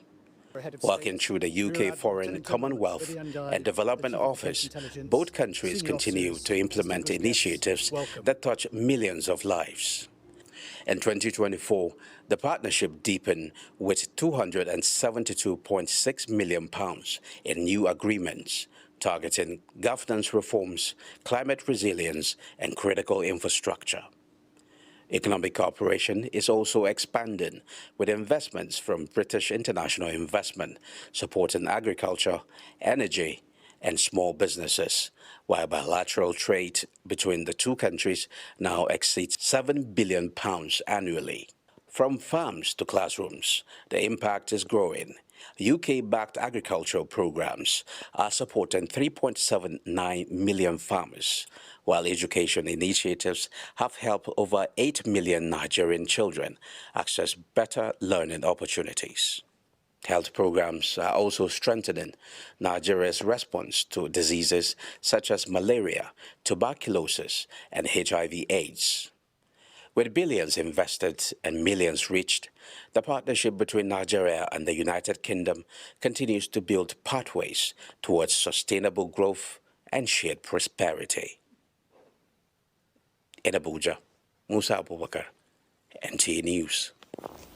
Thank you, Musa, for that package. You listen to Musa and how, we continue to strengthen these partnerships. And beyond the UK, so many other opportunities are all over the world for Nigerians. We have, a big population, and we have the skills as well. In terms of, some of these inroads we are making, of course, we know that the administration is rounding off its first term, and, but what can we begin to bring on board, especially in terms of our relationship with Nigerians in diaspora? So sometimes we can, for instance, we used to have, doctors come in, engage with, some of the Nigerians who are born abroad, come and make interventions here. Do we still have such programs? You see, one thing about such interactions at that level diaspora, you see that countries look at one thing, the economic strength of any country. And how do you measure the economic strength? You look at the exchange rate. If your exchange rate is lower, if your exchange rate has depreciated for a period of time, you see that you cannot attract diasporas to come into your country. Why is it that, what are the push factors that make people to migrate? One is exchange rate. And that exchange rate attracts more migration into your country. So what Nigeria should be doing now is that as the exchange rate is now gaining value, the government should put in more efforts to strengthen the Naira. Because once you strengthen the Naira, you attract more investment and you make the diasporas to come back to Nigeria. And that will help to improve the industrial base of this country. So what I'm saying is, you see the cost of energy. Nigeria should work strategically to reduce the cost of energy, particularly fuel. Because when it has to... I'm even talking about Nigerians who are already there for years, like we've seen in Pakistan, in India, in Israel, professionals going back to assist in those key sectors. The economic environment must be very good for them to come back. Not necessarily staying for so long. It's just perhaps transfer knowledge, help in sectors that are a little bit, challenged and all that. You see what we still have about transfer of knowledge? You see that in Nigeria today, we have a pool of scholars that have knowledge. The only thing, in terms of knowledge, the era where Nigerians are looking up to the Western countries to acquire knowledge has gone. It's now based on interaction and cooperation. Because of the fact that the ones in diaspora can actually come to Nigeria. Because when you go to most of Nigerian universities, you see Indians, you see people from UK teaching Nigerian universities. And you see that they are there as regular lecturers up to today, talking from what I've seen. So you see that, one, their only complaint is that the exchange rate. That's what they are complaining. But they are still in Nigeria teaching, doing research, collaborating with Nigerian lecturers. And also you see Nigerians also in Nigeria today also having a research collaboration with other scholars. So what we need to do now, based on this visit, is for the president to have a sort of meeting with the diaspora and encourage them, even on the short time, on the medium time, to come back to Nigeria and see how they can improve some of the key areas in this country, particularly, just like Musa has mentioned in this, particularly in the area of technology, in the area of research, because nations develop through research and investment. All right, Mr. Paul, you've listened to some of the things that we've spoken about. In terms of your interaction with Nigerians in the diaspora, especially those in the United Kingdom, is the diaspora voting issue still very strong on the table? And how quickly would you want it to be an issue that perhaps will come to actualization in our electoral processes? So, just like it happens with other nationalities in the diaspora, it will be their wish and desire to have a say on, in the election of those who govern their country. Because at one point, even when you are not going back or you are visiting from time to time, you also have children. We are looking at the future. So it is still work in progress, because you remember they have passed the Electoral Act, the amendment. It didn't, nobody, I don't think it wasn't captured there. But that is also, I've told you the number, and the number I mentioned is not all of them will vote. But like the thing to do is to make home sweet home. Make the ease of doing business very, because I know that some people have even tried. You talked about these missions that health professional doctors do. They do it because that's the only thing. Many would like to come back home and establish. But the environment is not, they complain about the environment. It is hostile. Is either you are defrauded of your money, or there is no the policy. Government has not put in place. Government should not shouldn't provide employment for everybody, but provide what it takes for businesses to thrive. Like Prof has said, electricity. You don't have to go and become your own electricity generating or distributing company. You don't have to supply your own water. You need roads, good roads to ply on.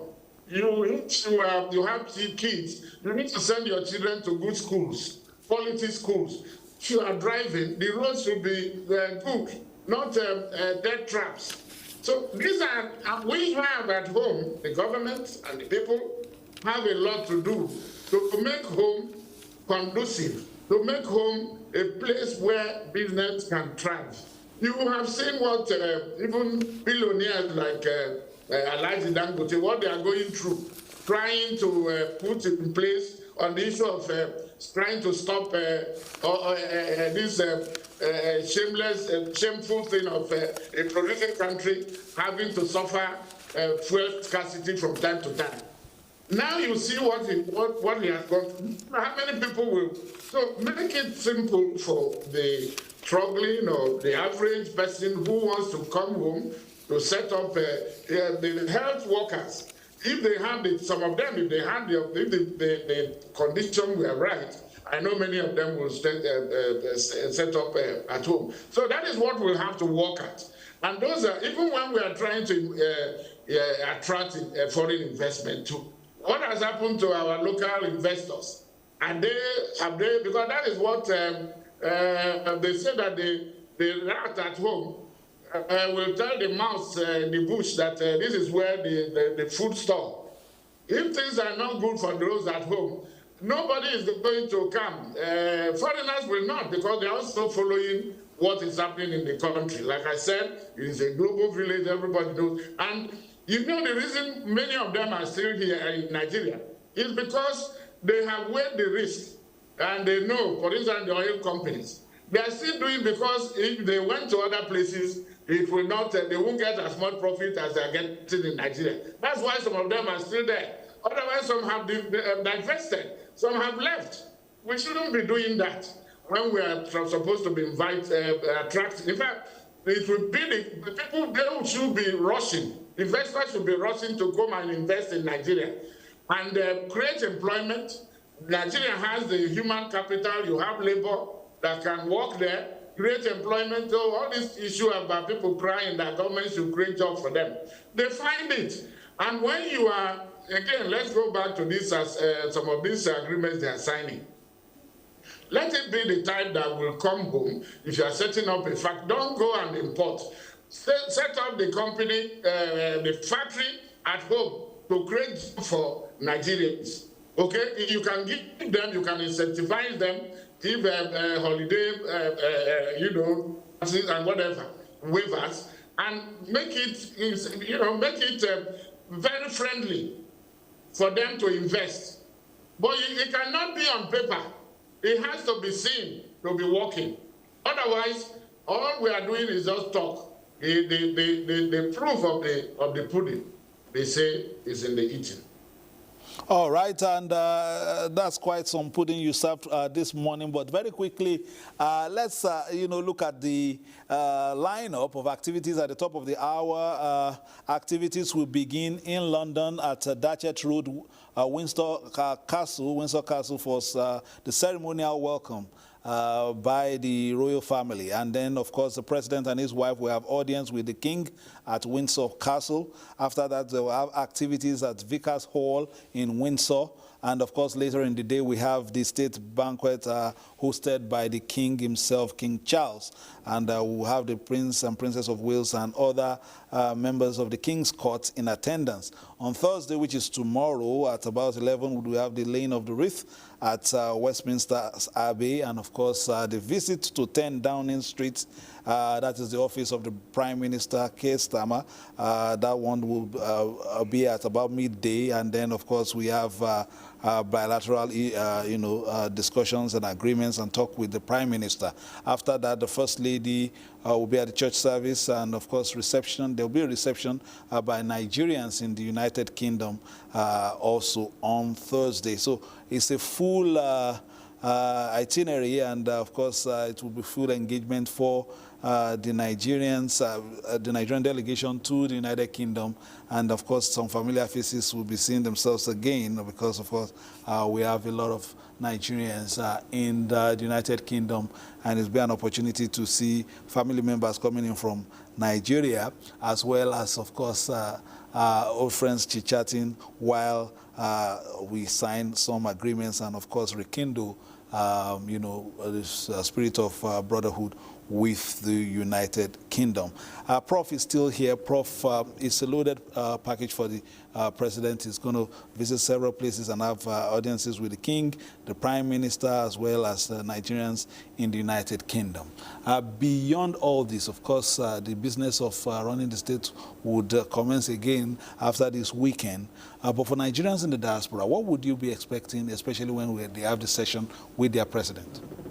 I think what they should be expecting is on how to make them more relevant in that host country.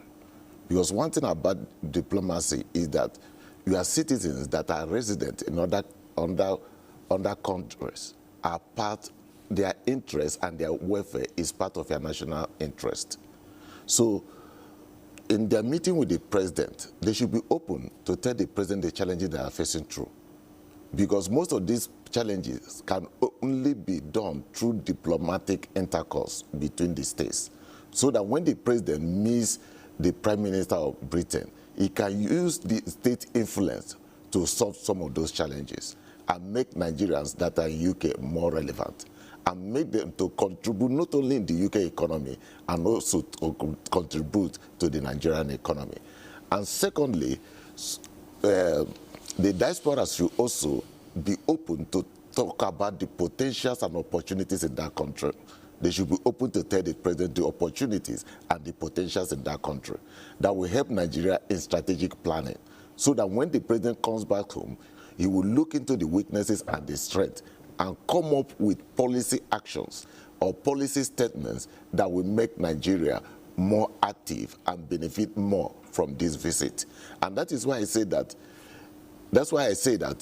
there is need to talk about strategic interests that are achievable, so that the diaspora will help the country to identify such specific interests that can be achieved within the short run, medium term, and long term.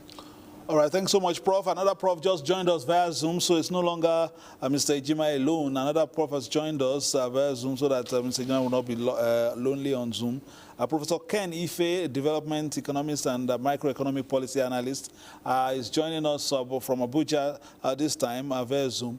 I've been watching closely this engagement between Nigeria and the United Kingdom, and of course, the official ceremony is just about half an hour away. What are your expectations from the economic front? Look, I have lived in UK for 45 years. I represent the view of Nigeria. There are almost 1 million of them. And London is the biggest concentration of Nigerians outside of Nigeria, not just followed by Texas. The thing is this. We've moved away over the years from simple diplomatic courtesies and cooperation and all of that to very serious business, which is the bilateral treaty, the bilateral investment framework. We are now on solid ground, solid. An agreement that we refused to sign in 2012, I was the UK trade advisor to Nigerian government in 2011-2012. I husbanded Nigeria's entry into the WTO trade facilitation agreement by implementing that in the country, all over the country. I can tell you that we refused to sign the European Economic Partnership Agreement because it wasn't what we expected. We refused because they wanted us to continue to export raw materials and simply consume produce process. They wanted 80% for what? Disregarding the fact that we have Africans, with Japan, China, India, all of those, we said, no, we're not going to sign. So, luckily for us, UK has come out of Europe and they played the deal. They did the deal with us. Over 6,000 items, liberalized, anything and everything we wanted is in that agreement. And that agreement has moved the bilateral treaties that you can have investment protection. Now, as a diaspora, our money is not different from many other money from any other country coming to Nigeria. It's the same investment. It requires protection. We want to do PPP. If you look at the development plan, the Nigerian government says we need 350 trillion, but we can only bring 50 trillion. So private sector can bring 200 trillion. And so the same private sector, whether in Nigeria or abroad, are prepared to bring investment and need protection. There's also the need for security, we know that, and the UK is helping us on that front, training our force, but we need security of investment. We are all involved in one PPP or the other. We get treated sharply by ministers and agents of government that are there to exploit you. You want to bring investment to your own homeland, people are demanding money from you, people blocking you. We can't do that. Our money is not counterfeit, it's not different from any other investor's money coming into Nigeria. So also, if of doing business is required for each and everybody coming in or out, and we have to take very seriously the opportunity that UK has presented to Nigeria to bring in investment here to add value to our resources and then export into African countries. So it is a rare privilege. And all the other countries like UAE, Saudi Arabia, Germany, they're all Turkey, Brazil, they're all coming in under the same investment framework, the same bilateral treaty to do the business here, add value to what we have and re-export them either in their own countries or in Africa. So that is the way to go. And we're not looking for any other new conditions. There's nothing else to talk about. The president knows what he needs to do. He already has a bill sitting with him from both houses of Senate and House of Reps saying impose 30% mandatory value addition on our raw materials so that we can create a floor. People can now confidently bring in money and equipment to process your crops and whatever solid mineral and then export outside. And if you don't follow an export-led investment strategy, growth strategy, we're just going to be wasting our time. Europe, not even Europe, China did the same export-led strategy to take 400 million out of poverty. Korea, Malaysia and Indonesia, 200 million out of poverty. India, 200 million out of poverty because they followed export-led growth strategy. So stop exporting your raw material because you're exporting your jobs and importing poverty.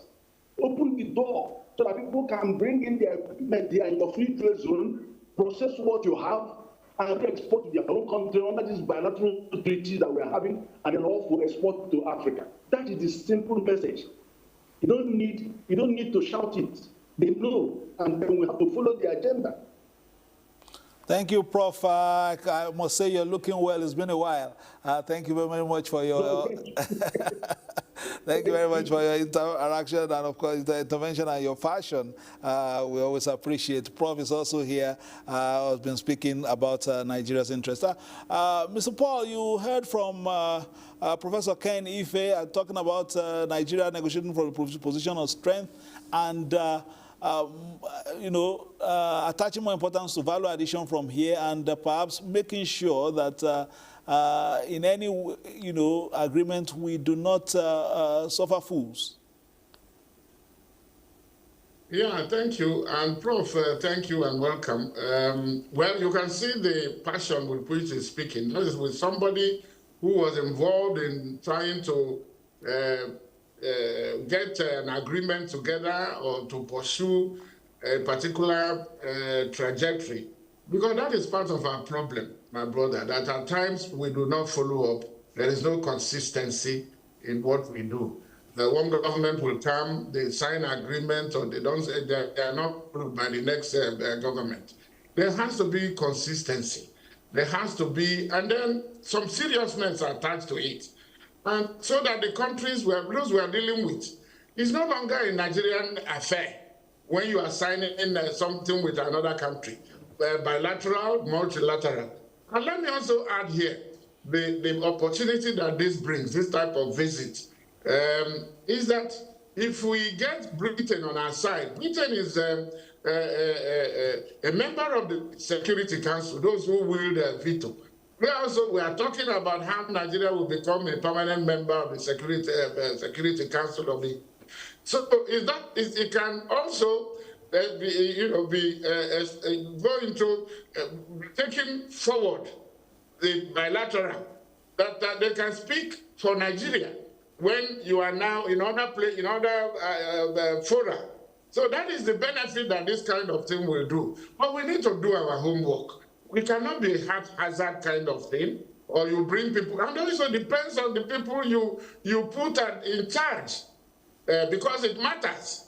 You need to bring those who understand what we're talking about, because it's not job for the boss. It's not for political patronage. So that is why times we have square pegs, round holes. That is why when one person will come with all the zeal, do whatever is necessary to move something forward.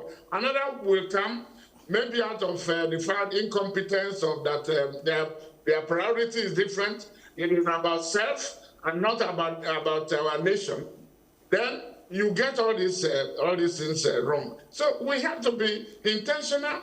We have to be strategic. We have to be very committed to whatever we are doing. If we have any agreement, we don't treat it like, let us treat it with seriousness so that the world will take us serious. Unless and until that, I think, no matter the number of agreements you sign and they are not implemented, we will still be, fella will say, perambulating.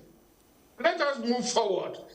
There shouldn't be motion without movement and positive movement. Let's do that so that we don't have many. In the 80s, it was Andrew.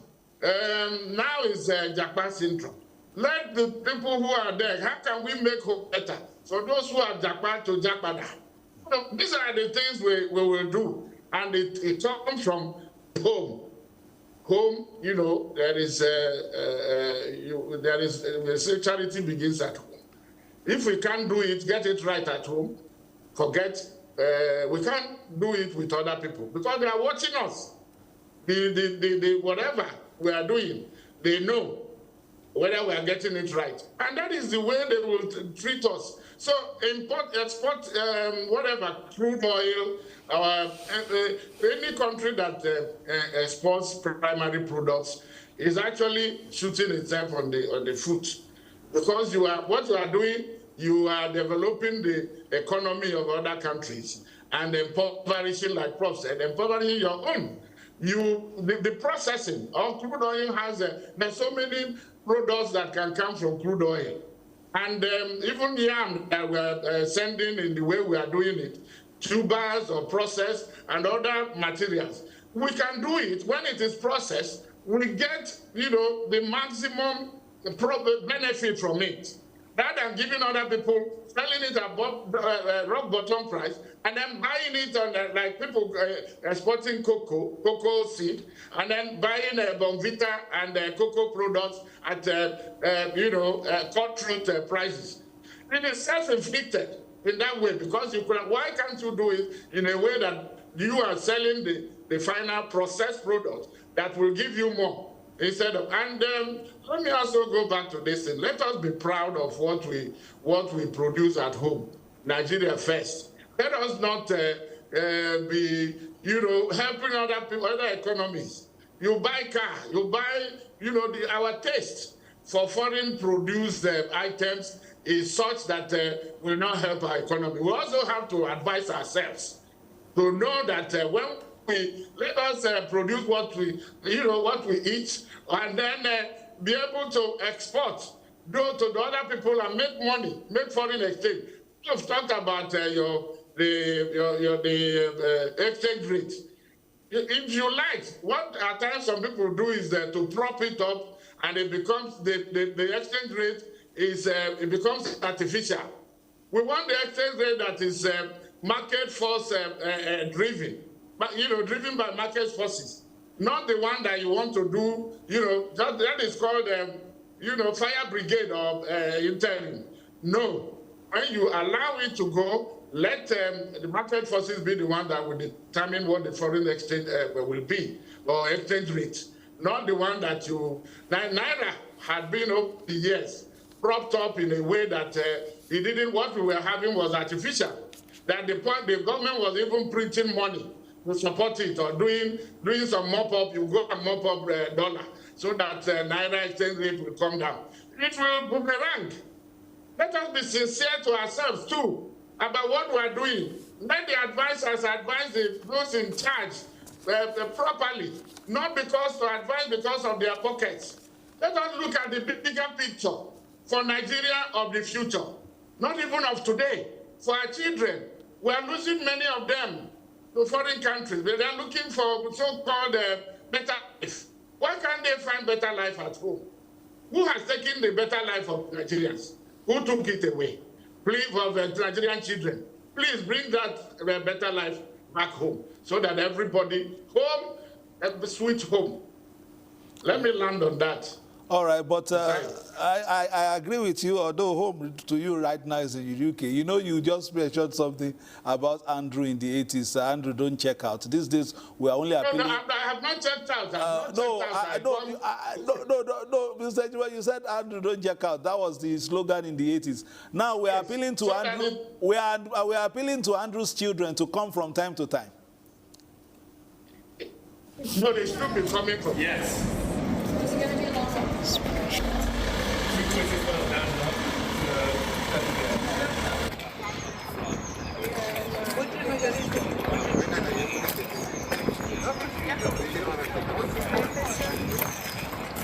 Join activities there in the United Kingdom. As soon as we have live signals in a couple of moments, we will join the United Kingdom for activities to host the state visit, of course, of President Bola Ahmed Tinubu and his wife, Senator Oluremi Tinubu, as well as top government functionaries, which include the Senate President, Senator Godswill Akpabio, there in the United Kingdom. We'll be looking at that shortly. But to close this session, Prof, what are your thoughts talking about this entire visit, what it means to Nigeria and Nigerians, of course, also Nigerians in diaspora as well? I think this visit is very strategic in nature, especially at this era of post-Cold War period. Very strategic. Because one thing about post-war era is driven by economic interests.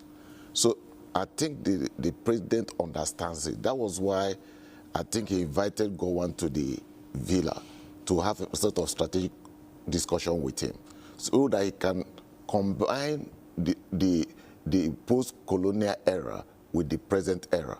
I think it's well prepared for this visit. I think the main focus of this visit is to gain comparative advantage for Nigeria in terms of economy and in terms of security. Because the economic environment and security determines the strength of any nation. And that's why I continue to emphasize industrial strength gives you better comparative advantage in diplomacy and the conduct of international affairs. Professor Kenife, your first intervention was exhaustive, but what do you want us to take away from this visit? After this state visit, what would you like the government of the day to take away from it?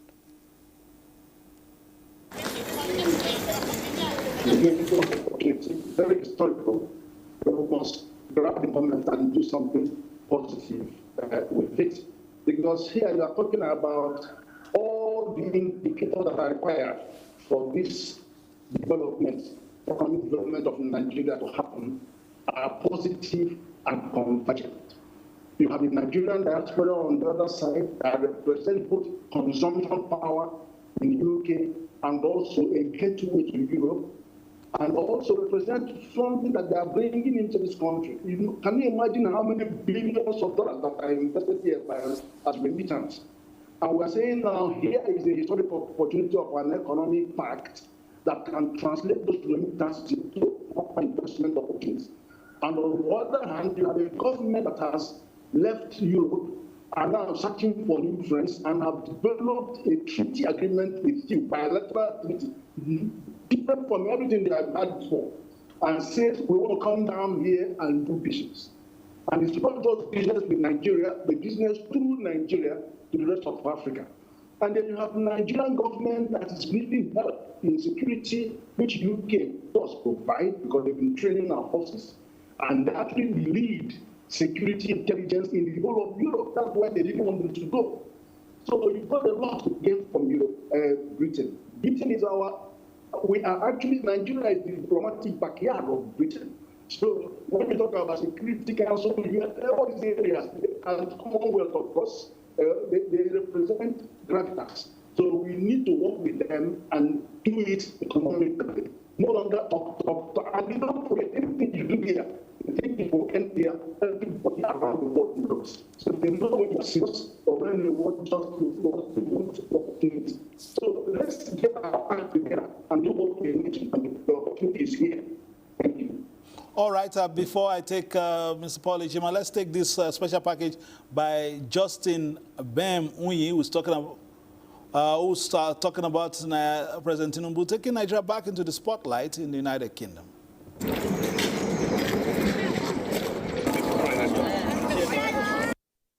In diplomacy, moments like these are rare, and when they come, they carry the weight of history. As Bola Ahmed Tinubu steps into Britain's highest diplomatic stage, nearly 4 decades after Nigeria's last state visit, this moment is no longer just symbolic. It is unfolding at the heart of royal ceremony and global diplomacy. At Windsor Castle, the Nigerian president is being hosted by King Charles III and Queen Camilla, in a visit defined by tradition, prestige, and strategic intent. Today, the stakes are higher and the expectations sharper.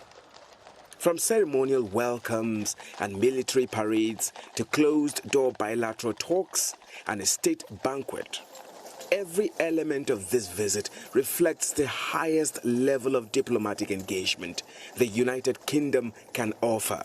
Nigeria and Britain share a long and complex relationship, shaped by history, strengthened by trade, and sustained by deep cultural ties.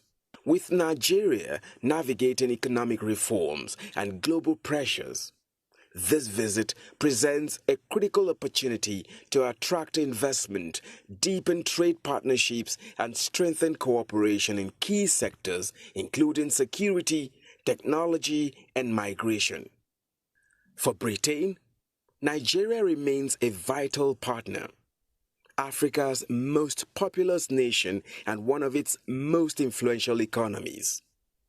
But back home in Nigeria, the expectations are grounded in everyday realities. Not the ceremony, not the protocol, but results. Results that translate into jobs, into investment, into tangible economic progress.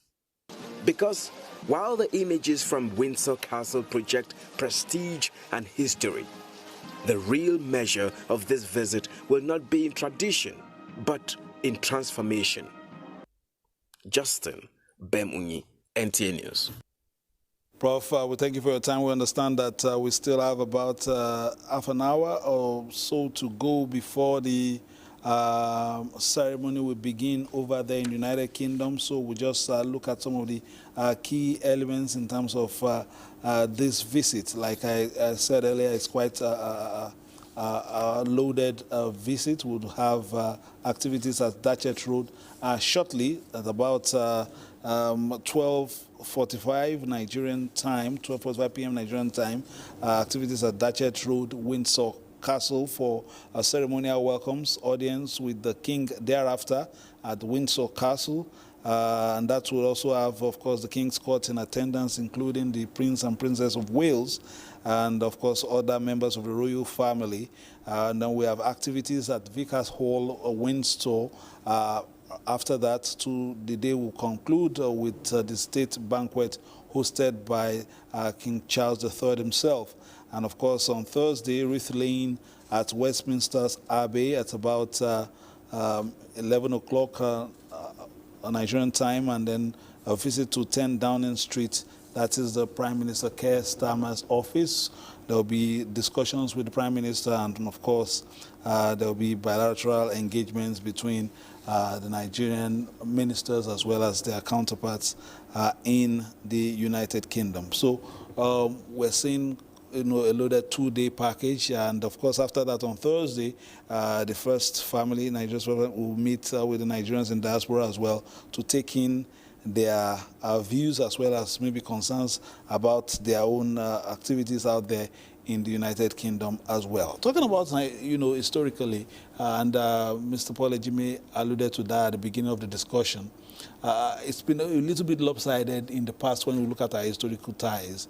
Even the infrastructure provided by the British while here as colonial masters, it was to service their own economic interests, where our raw materials were, where our resources were where they laid their train tracks. This wasn't perhaps for transportation purposes within the country itself. And of course, some other engagements after that did not particularly show that it was more, it was a little bit lopsided. And you've spoken about partnerships as against agreements. In that case, that means, of course, the wording and the intent is different this time around. Yes, just like you just said, the wording and the context of the agreement must take a new dimension to reflect the current trends in world politics. Like, for instance, when you look at the period, that's why we say that deficit is more remarkable and more symbolic in nature. Because when you look at the history of Nigerian engagement with UK, in 1965, Tabile Belewan went to UK on a state visit. Against 73, Gowan went there. Then 81, Sehu Shagari was there, and 89, President Babangida was there. So you see that when you look at the dimensions or dimensions an international event at this era, it was a period of the Cold War, where nations are trying to aspire to have hegemonic influence, to have hegemonic influence, and the political interest was more on the table at that particular period. But in this period, what is on the table is economic deals. And these economic deals, no nation can negotiate from a point of weakness. Like, for instance, you see most Nigerians say, we are going to Britain to benefit from them. You see that in international politics, no nation gives you a free gift. When you are thinking of benefiting from them or getting else from them, you see that you sign concessions that will reflect their own interest, not their interest. And that is why you see that in this era, no nation goes into diplomatic visit or negotiation expecting what you're going to benefit. You have to bring things on the table. You negotiate and have a sort of parity in benefits. And that's why in this visit now, the UK should bring their own interests on the table, their own demands. And Nigeria will bring their own interests and demands on the table. And there should be parity in negotiation so that each of the parties will benefit. Because when you look at the trend in West Africa today, why is it that most of the world powers are coming to West Africa? That is the first question that we need to ask. Because behind every bilateral or multilateral engagement or agreement, there is strategic motive. So we need to understand the strategic motive of Britain in this visit. Just like you mentioned in the introduction, it was the king that invited us. And before somebody will invite you, he has already identified the areas that he wants to benefit. All these ceremonies, you see that all these ceremonies is trying to create an emotional aura around the visit so that in the process of negotiation, you can either negotiate out of enthusiasm or out of emotion. But the issue there is that all these ceremonies, and I know that we have seasoned diplomats, all these ceremonies, you are going to negotiate from the point of interest and from point of emotion and enthusiasm. So that is why you see that, first of all, this visit starts with ceremonies. And the next one will start with engagement. So Nigeria should look beyond this ceremony into the actual engagement with the Prime Minister. Professor Kenife, what will Nigeria be bringing to the table? You have been part of some of these arrangements before in terms of looking at economic benefits of some of these deals, especially as it pertains to Nigeria. What are we bringing to the table, and what are the key sectors of the economy that can quickly begin to run with some of the agreements you say are on the table, or perhaps we need to revive? You see, the first 4 state visits were really about the context of them, were really about consolidating and extracting economic relations between Nigeria and global north. Even if investments came in from share and all of that, it's still about perpetuating that import dependence and then reinforcing an international division of labor that says Nigeria, as well as the rest of Africa, we should provide us the raw materials and we will process them up there and we'll bring it down for you to consume. That is an extractive, repressive relation of production, economic relation of production. And the thing is that rightly, UK has left that gang of EU that they are demanding this, and they now come to us, the meeting of point, and we say we want to be true partners in the real sense of a compact or a partnership agreement, a bilateral framework that doesn't go any bound. The only thing higher than this framework is a military. Is a military dimension. This is the highest you can go in economic relationship like that. It actually that has investment protection component. Says to you, look, bring your money here with protection. I want to give an example. China has an investment treaty with Nigeria.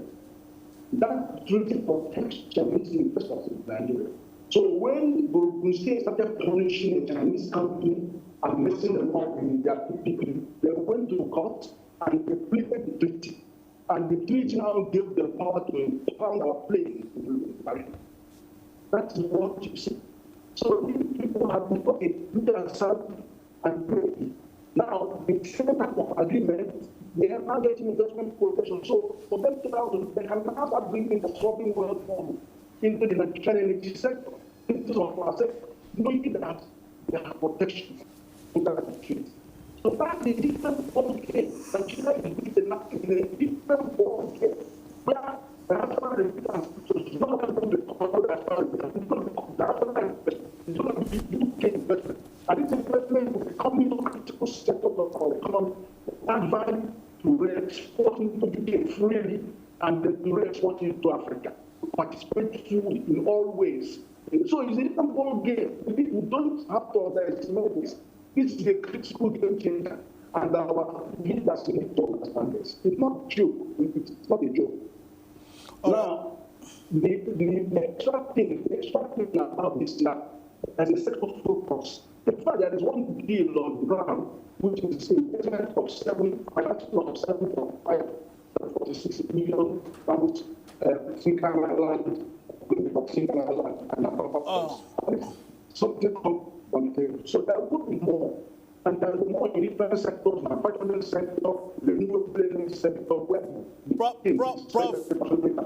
Prof, you are making very good key points. Your audio is a little bit cracky. Maybe our engineers will help you work on it.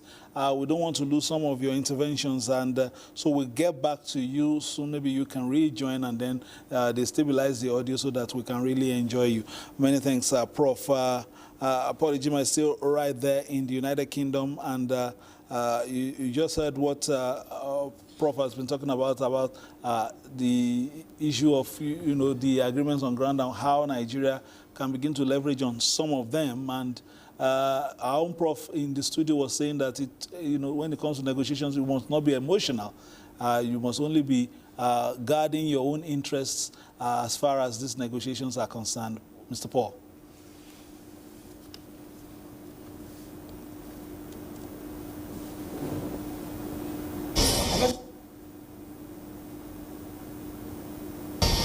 Square pegs in the square, whatever.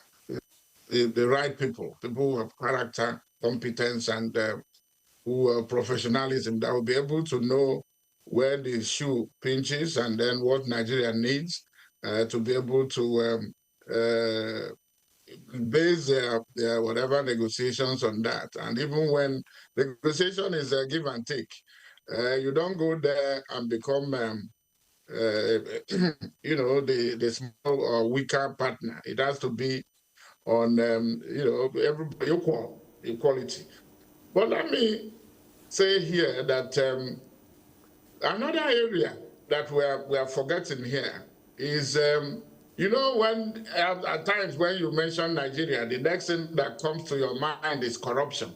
And Nigeria is not the only corrupt country.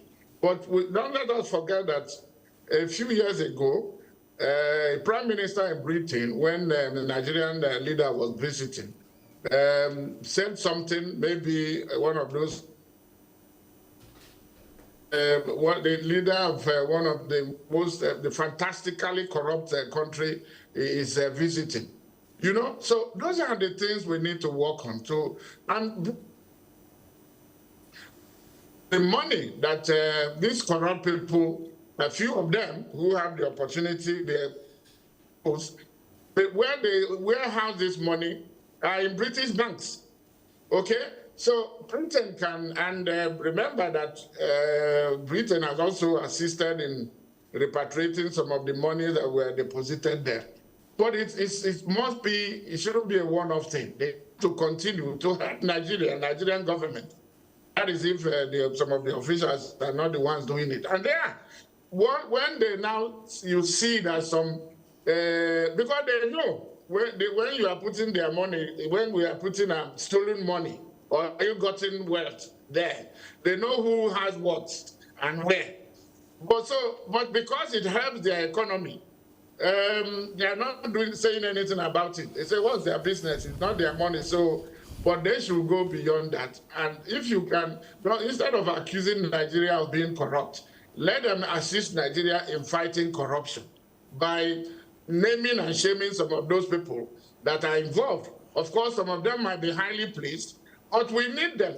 In fact, not just Britain, but across the world, where our politicians will take our money, common patrimony, and put them somewhere. To the point that when Nigeria is saying that Nigeria is poor, they say no, because we know what some individuals have in their banks or banking system. So these are some of the things relations. You can't call me my friend and you allow somebody to come and steal my thing and put in your house. It doesn't show sincerity. It doesn't. But of course, the greater responsibility lies with those of the country that allows its own citizens or politicians to be taken without consequence. Because that's what it is. It's not that the people don't steal in other places or there is no corruption, but there is consequence in those places. But in Nigeria, it's like there is impunity. You take, nothing happens, you go to court. In fact, at times they tell you go to court because they know that the court will not even grant you justice. So these are some of the little things we need. We are not only just looking at the big signing of the royal carriage procession and the guard of honor.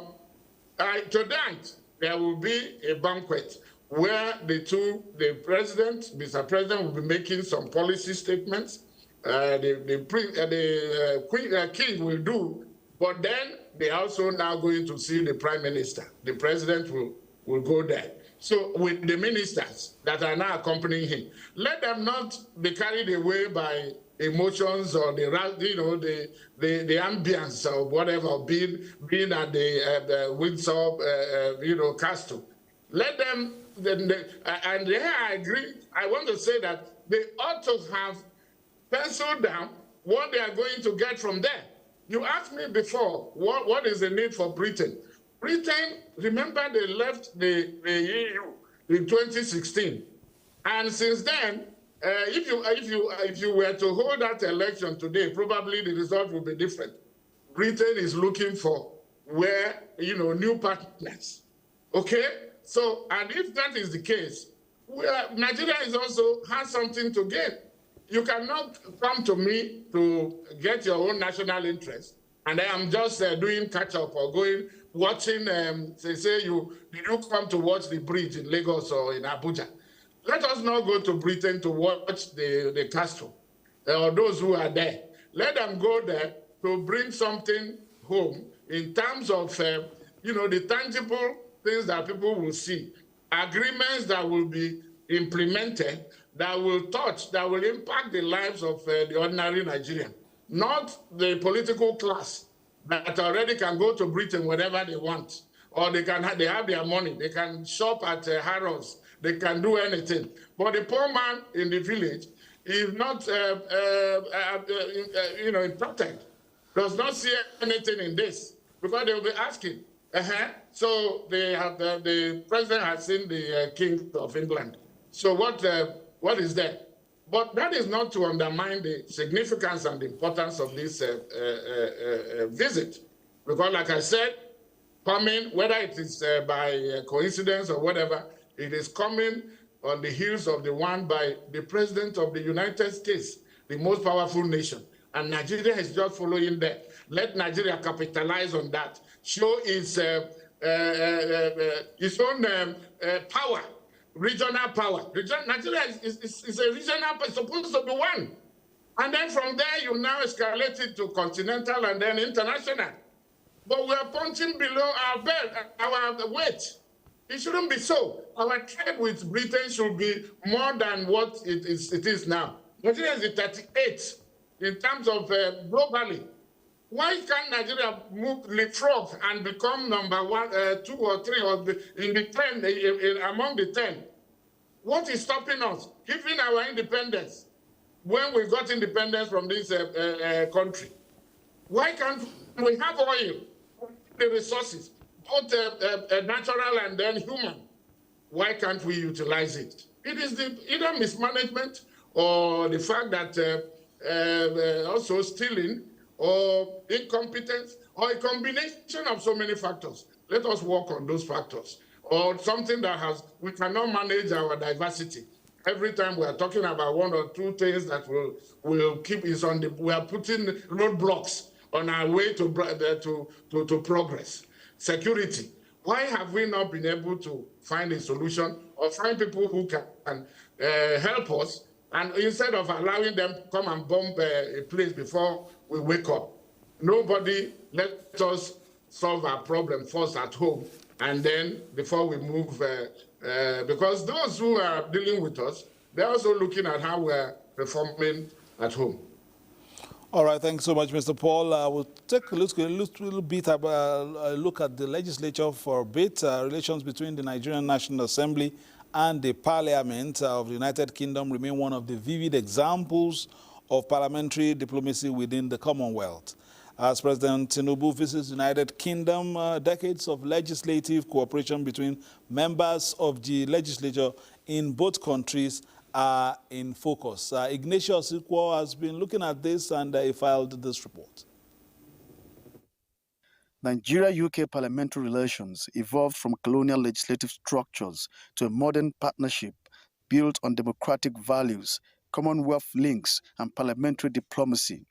Today, the relationship includes committee exchanges, legislative training, policy dialogue, and strategic cooperation between the Nigerian National Assembly and the United Kingdom Parliament. You know that UK has been practicing Westminster system of parliament, and they have been practicing parliamentary system of government since ancient time. They were the one that colonized Nigeria, so they have wealth of experience and track record and history. It is good that we mirror their own system and then fortify our own democracy. I think Nigeria hugely gained from such an exchange. Parliamentary diplomacy is increasingly shaping international cooperation. And Nigeria's engagement with the United Kingdom has become one of the most enduring partnerships in parliamentary diplomacy. So that relationship is very, very important to us. We cherish it because knowledge is not static. Knowledge is always evolving. So that cooperation that we should have and discuss and tune out policies and laws. So many areas that we interact with them in that specific issues that will crop up. We also take that as it comes up.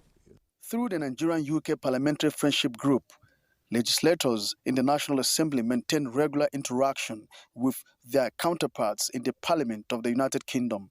Even in my committee purview, we do interact with the parliamentarians in the UK. They were here last year for some activities that we run together. So we are in constant touch. And all this cooperation is to boost the good working relationship for this country, and therefore boosting areas of economy especially and all other areas of cooperation that you need to do. The Commonwealth Parliamentary Association has, for over a century now, stood as a steadfast sentinel of democracy, holding high the torch of good governance. I believe we have to improve our parliamentary relationship between Nigeria and other parliaments across the world. The cooperation is expected to deepen further as diplomatic engagements between Nigeria and the United Kingdom continue to expand, especially with the visit of Bola Ahmed Tinubu to the United Kingdom. Ignatius Nkwo, NTA News.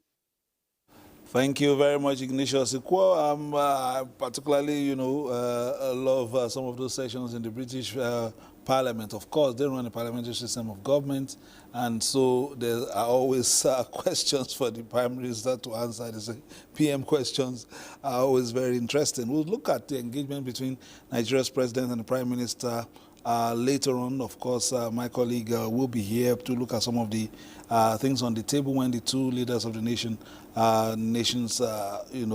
engage. But of course, the first leg is the ceremonials, and in terms of the historical ties, this is a new monarch, and it seems to have accorded Nigeria due respect. And look at what Mr. Paul Ejima, who is right now in the United Kingdom, noted.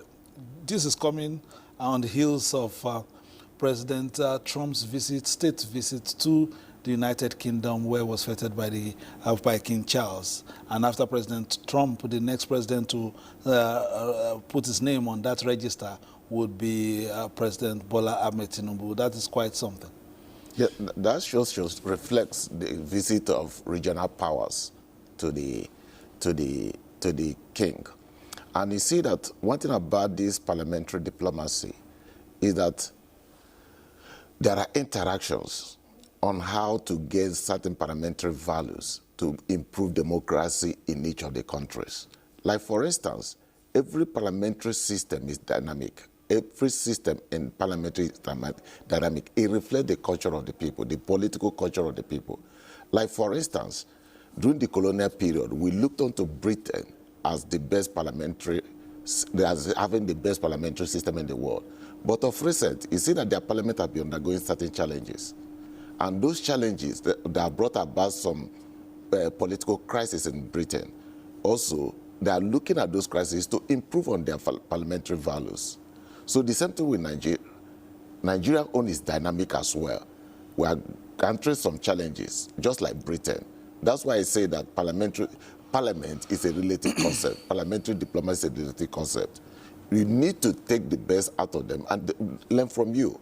So there's no longer master-servant interaction as it was during the post-colonial era. But it's now on equal basis. They are passed through challenges. We are passing through challenges. But the issue is that they will learn from us and we will learn from them. And in that process of learning, it involves interaction. So the essence of this parliamentary visit, that's why the Senate President is there, to see on how to improve on what I called strategic and pragmatic relationship. And the essence of that is to improve on strategic communication between the two governments at the level of the executive and at the level of the legislature. so that we can have a formidable way of improving governance in the system. Because the essence of this parliamentary diplomacy is to improve good governance. And that is what Nigeria is looking onto, and that is what also Britain is looking onto. That's why I say that in this negotiation, both Nigeria and Britain are not coming there as an underdog. Nigeria is not coming there as an underdog, but as a regional power in West Africa, which has also improved on their legislature.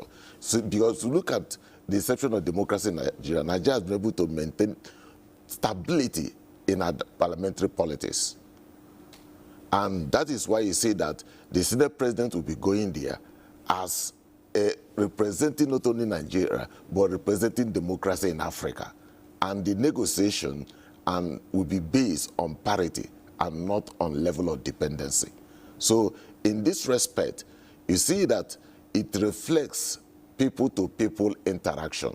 That is why, because the parliament of each of these countries represents the people. That is why democracy is defined as government of the people, by the people, and for the people. And that reflects the engagement between parliaments across nations. So you see that this is a sort of multilateral diplomacy in this respect, where different institutions are trying to interact in order to improve the value system of their respective countries. What can we take away from their own system that you think perhaps we could look at in terms of best practices? I think now, before, historically, you can say we can take away something from them, but you see that their parliamentary system is also having challenges. So what we need to take away from them is to understand what has brought about those challenges and instability in their system, so that we can be able to improve on our own and become more dynamic in nature. So you see that the parliamentary system in Britain reflects party politics. What we need to learn from them, you see that members of the Labour Party and the Conservative Party, you see that there's not much cross-carpeting. It is driven by values and ideas. So in our own system, we need to learn that parliamentary politics should be driven by values and ideas, and reduce the level of defection that is going on in the country. So we need to learn a lot on this issue of cross-carpeting, because we've seen that in the parliamentary system. But the issue is that cross-carpeting is based on ideology and not based on certain personal interest. So that is what I think we should learn from them in terms of parliamentary system, so that this issue of moving from one political party to another political party should be driven by ideology and should be driven by the interests of the country, not by personal benefits or strategic calculations on how to win elections. Well, all right, let's talking about the parliament. Let's just look at a few Nigerians who are members of the, at least people of Nigerian descent who are members of the British Parliament at the moment. Of course, we have mentioned Kemi Badenoch of Labour. She, of course, has not been the very best of ambassadors based on some of our comments, but you say we can turn that around. I believe Ellen Grant, of course, Conservative representative for Maidstone and Merlin constituency, held on to her seat. Chiunwora, British-born Nigerian, British-born with Nigerian father, re-elected MP for Newcastle, Central and West. When she won, she secured 11,060 votes out of 18,000. Very popular in the northeast part of United Kingdom of England. Florence Dauta Eshalomi, Florence of the Labour Party as well. We have Kate Osamo. Kate Osamo is a member of Parliament representing Edmonton and Winchmore Hill from 2015. She's 55. We have Taiwo Owatemi.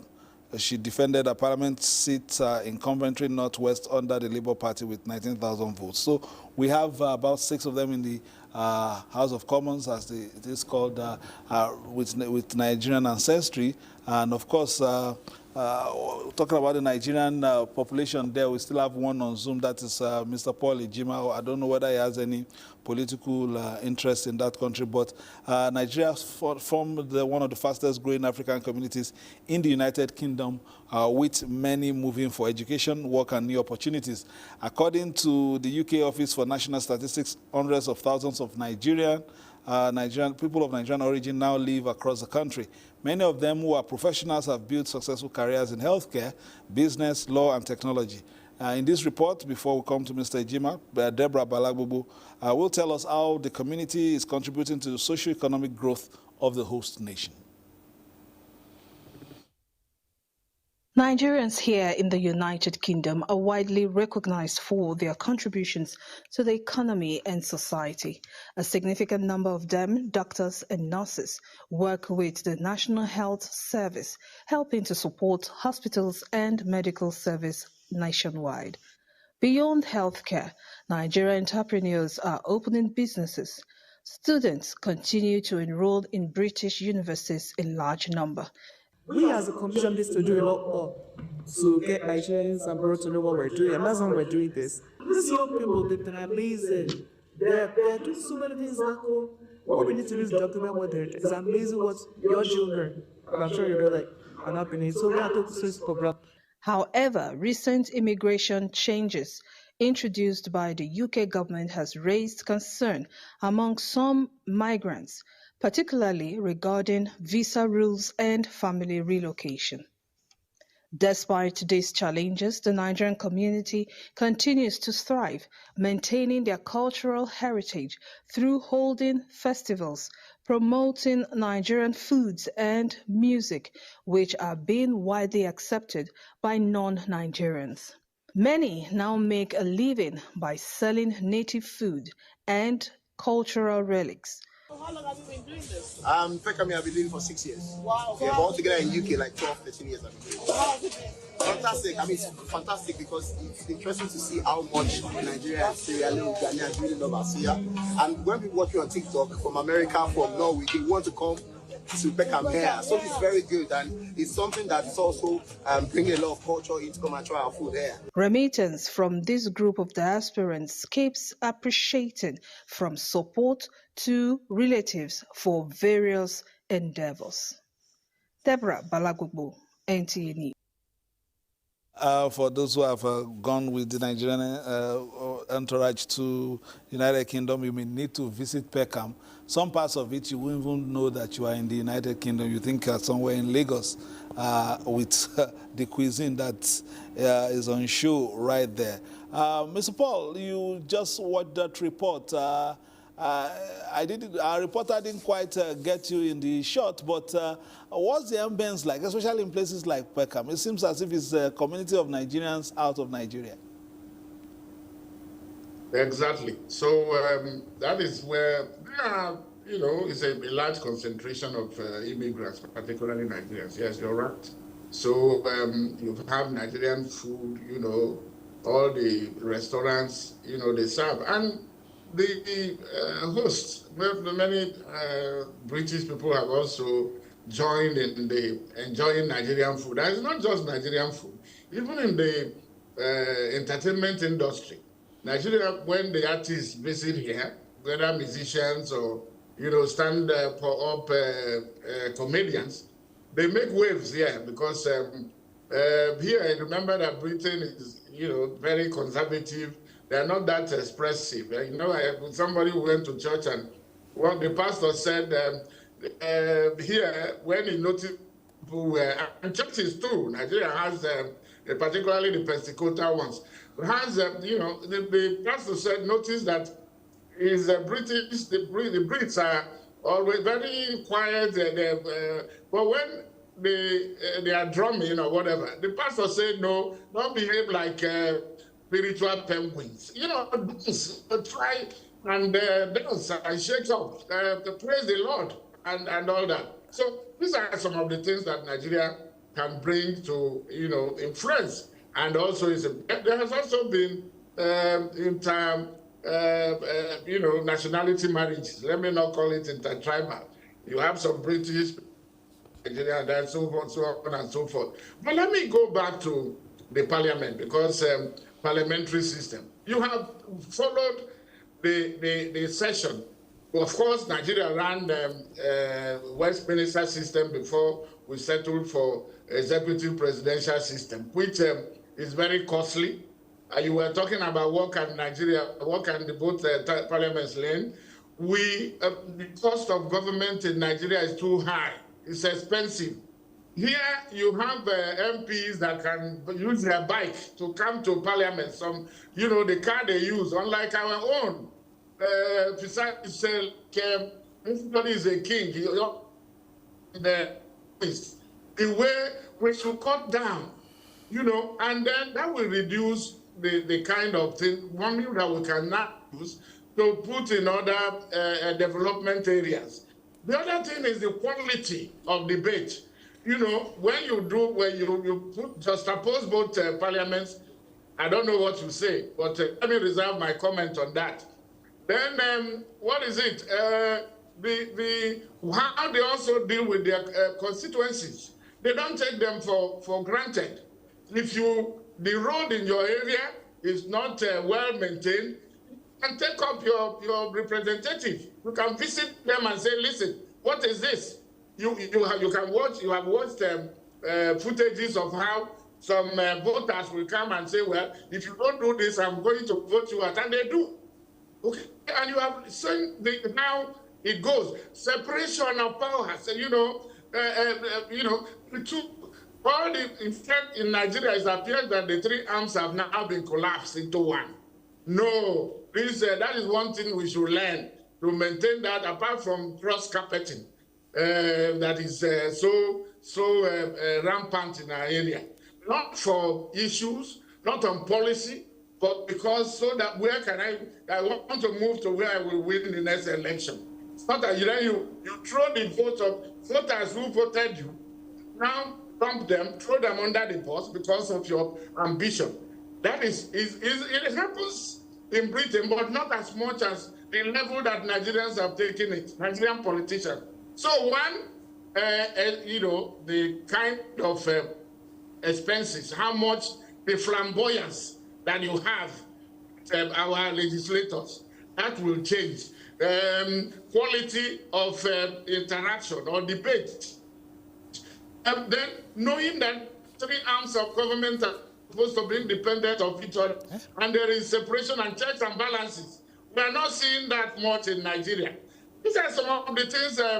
I don't know whether I'm elevating issues, because we can't just sweep these things under the carpet and go for Mr. President meeting the Prime Minister.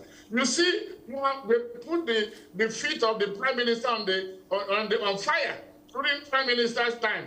Every Wednesday, you know what it is. Can our own people withstand that? Can our own system withstand that kind of accountability? Because that is, in the final analysis, deliverables, accountability, and then serving the people, and not self-serving. Thank you so much, Mr. Paul Ejima. We've enjoyed your interaction. We'll be rounding up my own presentation belt around this moment to usher in Ayodeji Makinde. Many thanks for your engagement this morning, and of course, Prof has been here since morning. Many thanks for your interventions. But you will still be with my colleague while we continue. As we wait for the program to start, I expect in the next 15 minutes, if we are correct, the UK time is just an hour behind Nigeria. So it will be starting in about 15 minutes. But we'll take a short break. When we return, you will be seeing my colleague Ayodeji Makinde.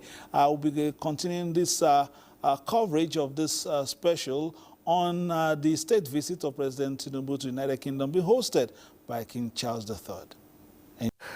A warm welcome to you anywhere around the world. This is the special broadcast from the Nigerian Television Authority. We're live in Abuja. I'm Ayodeji Makinde, having an exchange of baton with my colleague Fisayo Ogunfuyi on this day of a special broadcast on the state visit of Nigeria's President, Commander-in-Chief of the Armed Forces, Bola Tinubu, to the United Kingdom. Of course, King Charles will host President Tinubu and his wife at Windsor Castle moments from now. And it's going to hold Wednesday and Thursday. Now, the state visit is the first by a Nigerian leader in 37 years. The president is also the first Nigerian leader to be hosted by the British monarch at Windsor Castle. The streets of London are already wearing new look, and many can't just wait for this visit, which also is expected to strengthen bilateral relations and explore avenues for collaboration on immigration, trade, investment, and cultural exchange.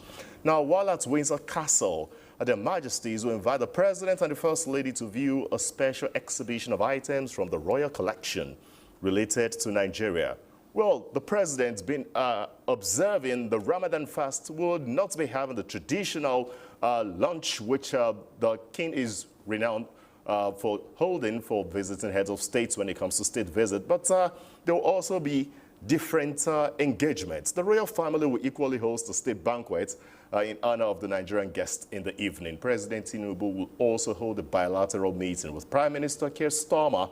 That will be at the iconic 10 Downing Street, which will lead to expanded bilateral engagements between senior officials of the two countries. We already know ministers, senior members of the cabinet are already in London for this. Now, the meeting will culminate in the signing of various memoranda of understanding and agreements.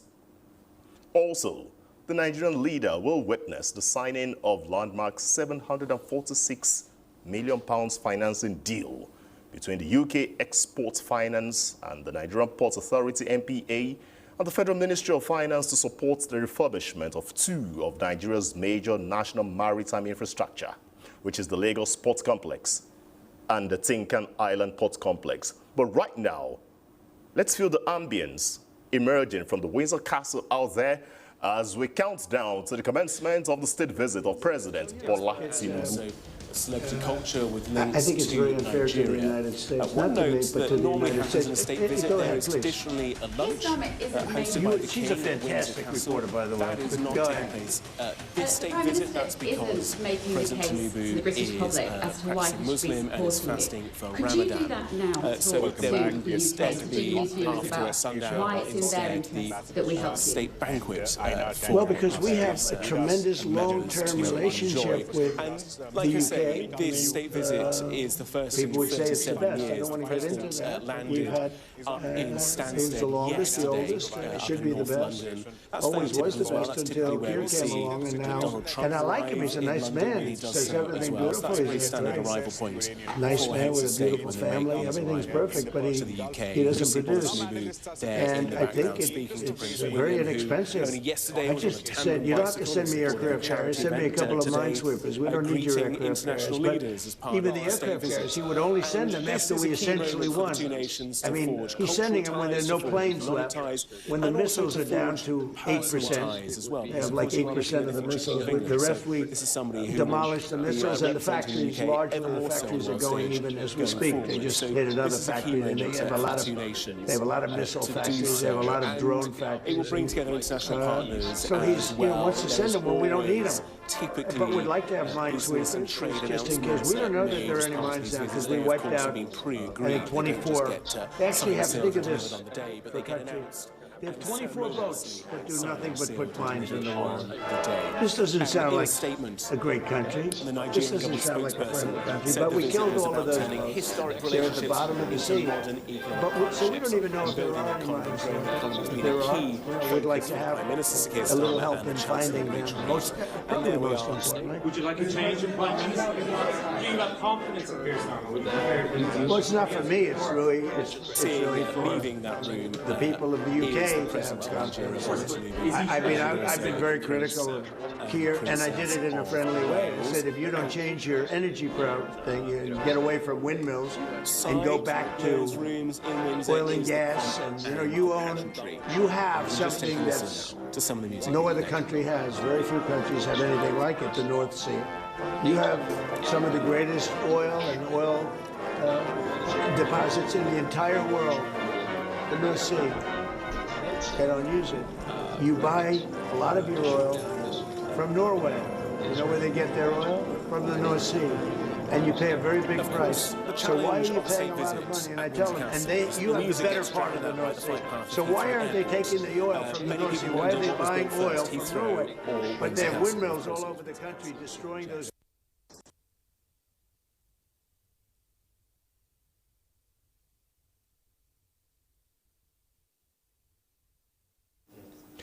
Right, a lot of excitement even in the studio here. So many people cannot wait for the commencement of the state visit of President Bola Tinubu to Windsor Castle. We saw live feeds there moments ago, and the preparation for the arrival of President and First Lady in company of King Charles, and of course out there in London for this historic meeting, the first in 37 years. Professor, thanks for your time, and of course for keeping faith with us here in the NTA. It's been a meeting of two leaders in different capacities that we've been waiting for so many months to come, in the last few months, and now we have it right there, just in front of us coming. The expectations are so high, but right now, sometimes this is the best time to feel like a Nigerian. Tell me about that. Yes, I think from your introductory remark, I think this is the best time to feel like a Nigerian. Because when you look at this, it's very strategic in nature. Just like I've said before, it's the first visit by a Nigerian president in the post-globalization era. And this is very strategic in world politics and the conduct of international diplomacy. And that is why this time around, Nigeria is coming as a partner in this negotiation. Because of the fact, and Nigeria has a lot on the table. We are not coming as an actor to get benefits. We are coming there to interact in order to be able to achieve strategic national interests for both countries. Like at the parliamentary level, you see that the president of the Senate is there also. And we have a lot of Nigerians, or many Nigerians, that are in the parliament. I think the Senate president has a lot of work to do now. In order to be able to collaborate, parliamentary collaboration is very important at this period. Because when you look at the doctrine of the 4 Ds of this government, it talks about diaspora. So the diaspora engagement now will be at the parliamentary level. The Senate president has to develop a framework on how to bring these Nigerian parliamentarians in order to interface with Nigerians. And also should organize a visit for them to go to Nigeria as a body of British parliamentarians of Nigerian origins so that they can contribute to national development. So this is the area that the Senate president has to look into. Why the president is also engaging at the bilateral level. The Senate president also should engage at the parliamentary level in order to understand some of the benefits that Nigeria can derive at this parliamentary level. Because one thing about this parliamentary interaction, parliamentary diplomacy, is that most of the Nigerians that are parliamentarians had the chances of becoming a prime minister. And that is what Nigeria should be looking at. So that if any of them becomes a prime minister, at that level, Nigeria can benefit drastically, which means that Nigerian political influence is spreading, not only in Britain, but also in Europe and on the multinational level. So both at the parliamentary level and at the bilateral level, it is very remarkable. And that is why in this time around, Nigerians should be thinking, because we are not going there the way we went there during the post-colonial era. We are going there now as a partner because Nigeria has been able to achieve hegemony within the region. And we are going there not as a country, but as a representative of Africa. And we should also think of how to benefit from the Commonwealth. Because this time around, I see that when we talk about the king, and its reception. You see, you're talking about the network of Commonwealth states. So not only that we are thinking of benefiting as Nigerians in this bilateral relations, we should also think of how to spread the influence of Nigeria among the Commonwealth countries. Because one thing about weight in international relations is that you should be able to extend your influence and across nations in order to be able to develop a viable market for your goods and services. Well, Prof, it's interesting to know you've given us these perspectives to what Nigeria is bringing to the table. But in hindsight, if we really take a look at it, most times it is believed that when you have the privilege of being involved in a state visit, it goes beyond recognition. Now, this is where it becomes interesting. In the build-up to this state visit, there have been so many perspectives from Nigerians about why a state visit, a glamorous event at this time in the face of current realities that we have in the country. But should that justify why we should not have such events of this nature? No, it shouldn't. Please go ahead. Because of the fact that state visit and diplomatic visits, when you're going, you need to take an analysis of the challenges you are passing in the country. Like for instance, just as I said before, when you look at the economic variables in UK and Nigeria, you see that there is inflation in UK, there is inflation in Nigeria. You see that also when you look at Britain energy cost, it's high in UK, it's high in Nigeria. When you look at the structure of the refineries in UK are declining, while in Nigeria also is also declining. So in this visit now, that is why I say in this visit, the two countries are going to deliberate on some of these challenges and come up with a more elaborate ways of achieving it. So Nigeria is not going there. That's why I say Nigeria is not going there as a weak partner anymore, because the challenges that we are facing in Nigeria is also a replica of the challenges that Britain is facing. So Britain invited the president of Nigeria into this state visit, not because of the fact that they are coming to display all these ceremonial events, but rather it's on issue of business deals. And that is what's more important. Because UK, because when you look at the dynamics in West Africa now, you see that you have great powers here that are competing with Britain. You have Russia, you have US, you have China. So Britain also is trying to look at how it can become more relevant in Nigeria and also in West Africa.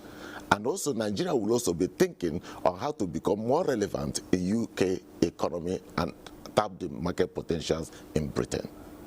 Well, we're having live feeds out there from the Windsor Castle. We can see out there King Charles out there, of course, and with Queen Camilla there waiting for their guests who have come all the way from Nigeria to strengthen not only bilateral relations, but moving forward to the next level in different areas of development, economic prosperity, and also how things can really change and improve for the better here in Nigeria. This is historic. It's the first in 37 years that Nigeria will be going to the United Kingdom on such an elaborate visit, and President Tinubu is the man in the picture this time, the sovereign in the picture this time, ready to write his own history on how things can get better for Nigeria. Of course, the preparation is getting big, and the Prince and Princess of Wales of course, I will be greeting President Tinubu and the First Lady at the Fairmount Hotel. That was on Wednesday morning earlier today, and the royals will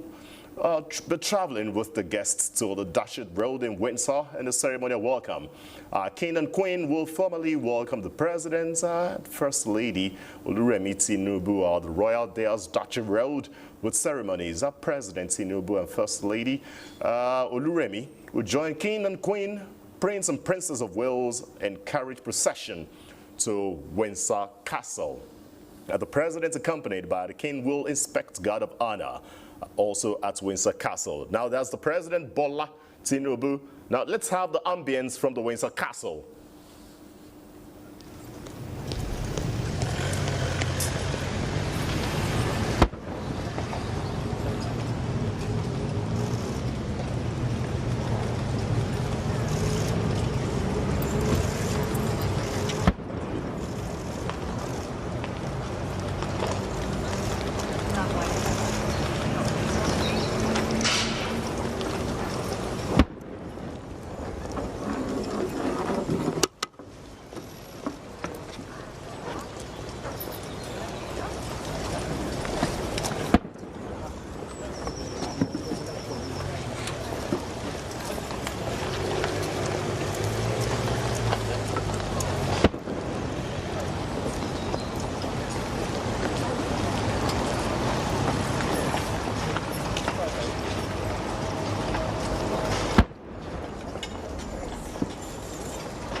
It's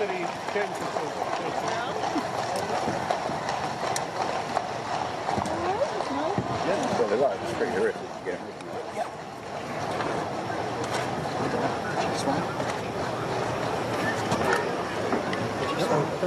We did cut. No, this one.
Yeah, this is a position you've agreed to.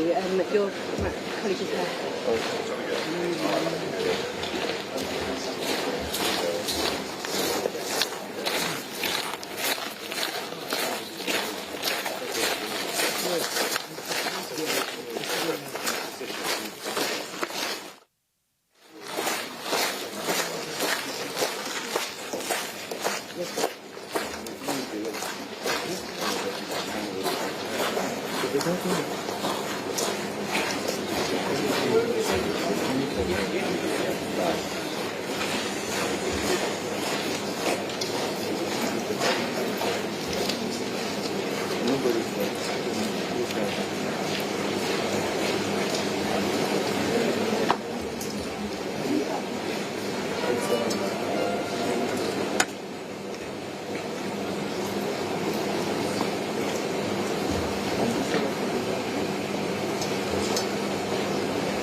Guard of honor, gun! Guard of honor, slow! On!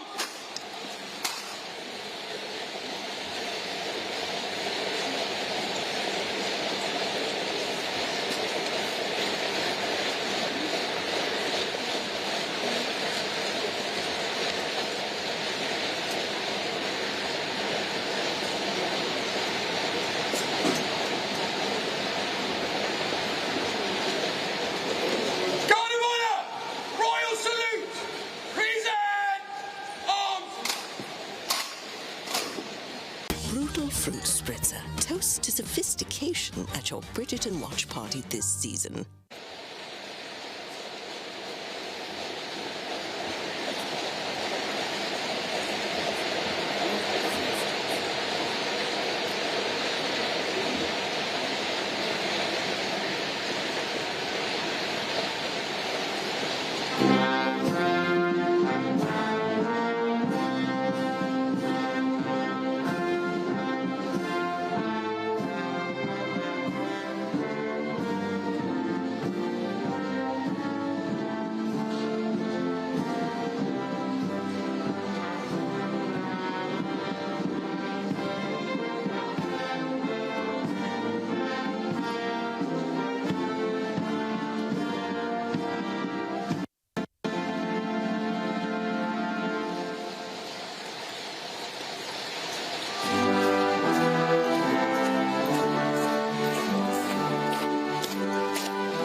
order! Slow! Arms!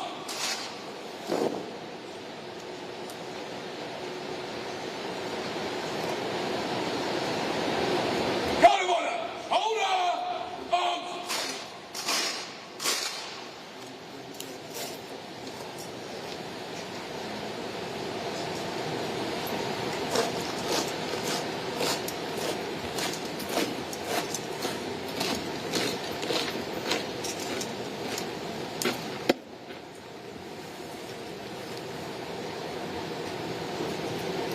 Your Excellency, I accept the request for signing amendment results. Ready to go.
Welcome to my crib.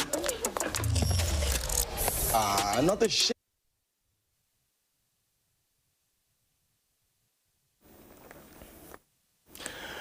All right, moments ago, we saw the king and queen formally welcoming the president and first lady at the royal days. That's at Datchet Road with ceremonies, and President Tinubu and First Lady also joined the king and queen, the prince and princess of Wales, in a carriage procession to Windsor Castle. Of course, they were accompanied into the forecourts of Windsor Castle, and they inspected the guard of honor moments ago. President Bola Tinubu and King Charles. Of course, yes, we also saw them with the King's Troop Royal Horse Artillery march past and the sovereign's escort rank past on guard of honor in the march past. Yes, a significant moment to be a Nigerian this time. It's 16 degrees at Windsor Castle at the moment. To expect more live feeds from this state visit of President Bola Tinubu, the first by a Nigerian leader in 37 years, and we're seeing the two leaders, both commanders-in-chief of the armed forces of their respective countries, out there in a get-together where they, of course, have gone inside for more of the state visits. Prof, it's interesting to see these. I had some goosebumps actually watching that occur the first time in 37 years, and now we're seeing them go inside for the main business of the day, rolling up your sleeves and getting down to the thing. But it's interesting to know that there will be so many issues to be discussed by these two leaders, and one of the many issues brought forward before the president made the trip will be about the maritime infrastructure in Nigeria. For many years, there have been this issue about expansion of port operations in Nigeria, from the Tinkan Island to the Apapa Keys to the Onne port and the Port Harcourt port, and also to decongest the Lagos port and possibly the Lekki deep sea ports that we're having right now. How will this visit maximize the potentials of about 500-kilometer plus coastal line that we have in Nigeria for port operations?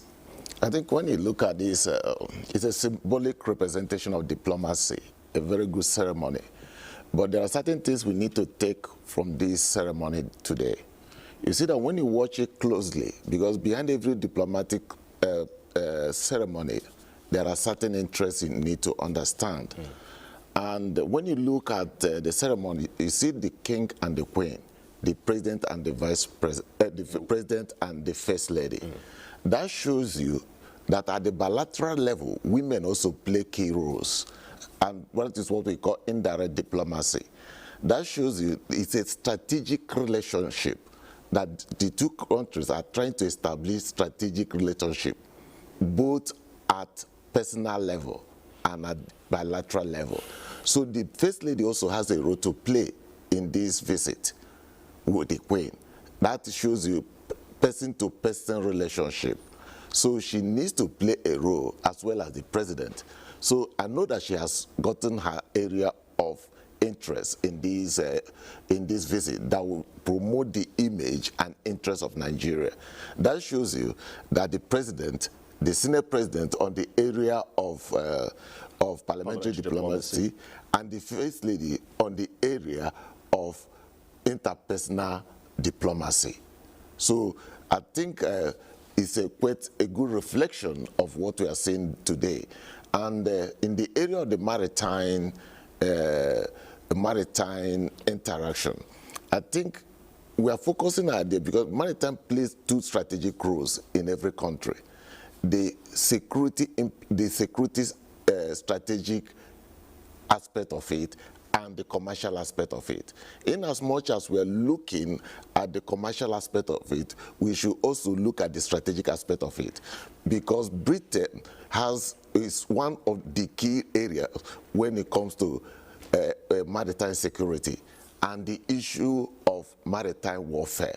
So Nigerian military need to also collaborate in this area, because when you talk about maritime technology, maritime security, and maritime warfare, Britain is there. That is why Trump is telling them to bring their warship to the Gulf of Hormuz, to the Strait of Hormuz. So you see that Nigeria also, in as much as we're looking at the commercial benefits, we also look at the strategic security benefit.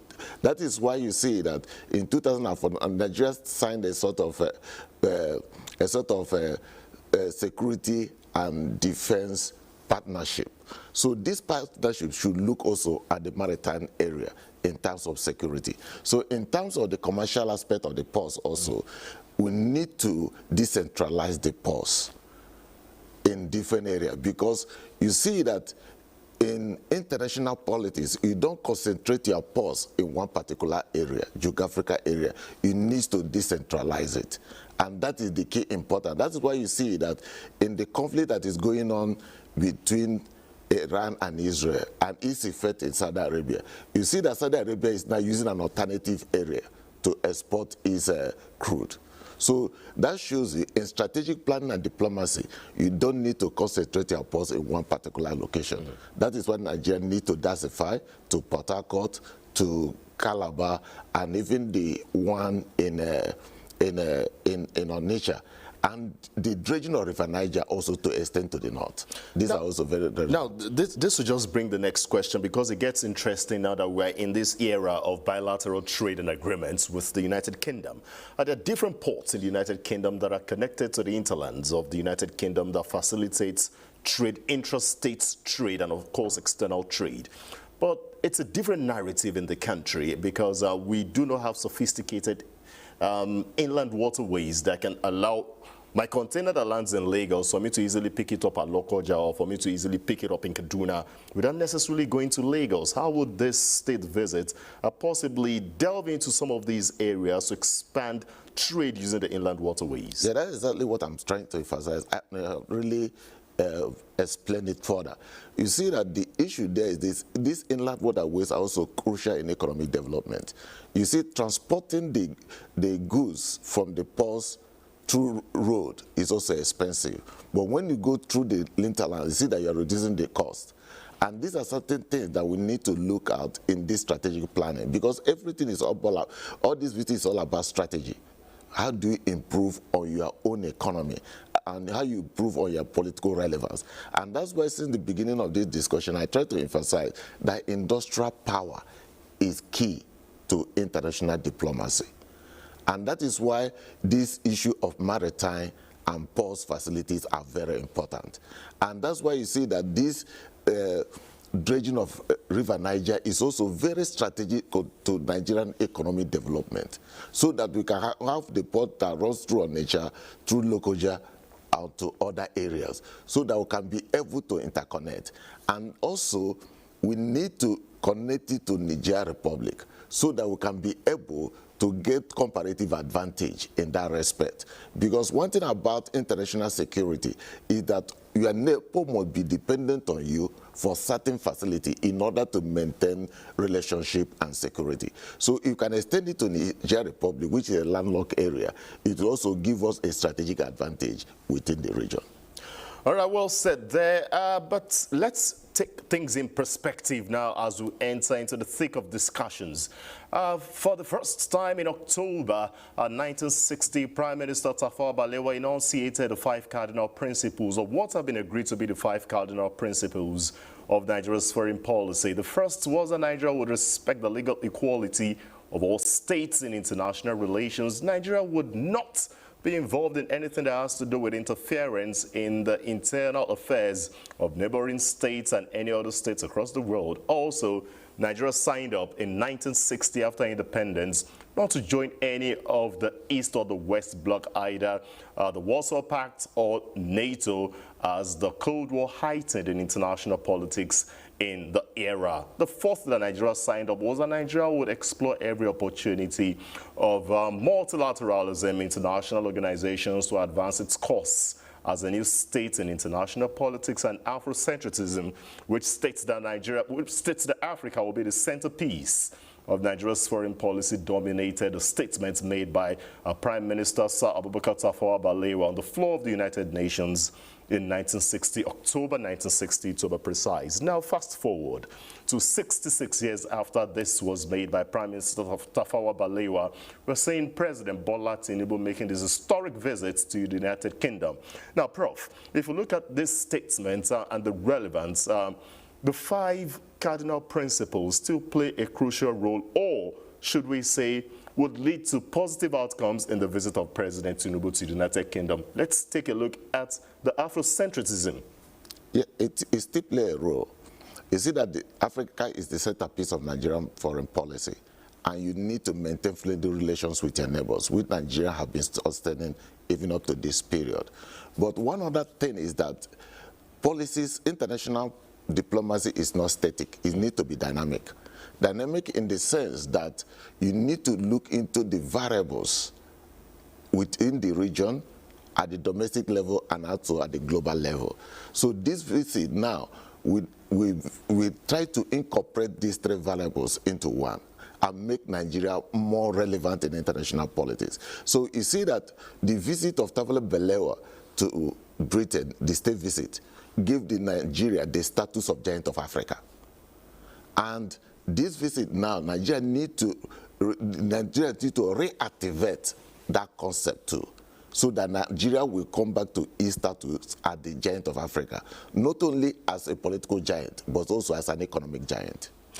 Let's take a look at on the issue of Africa, Africa being the centerpiece of Nigeria's foreign policy, and Nigeria being the giant of Africa.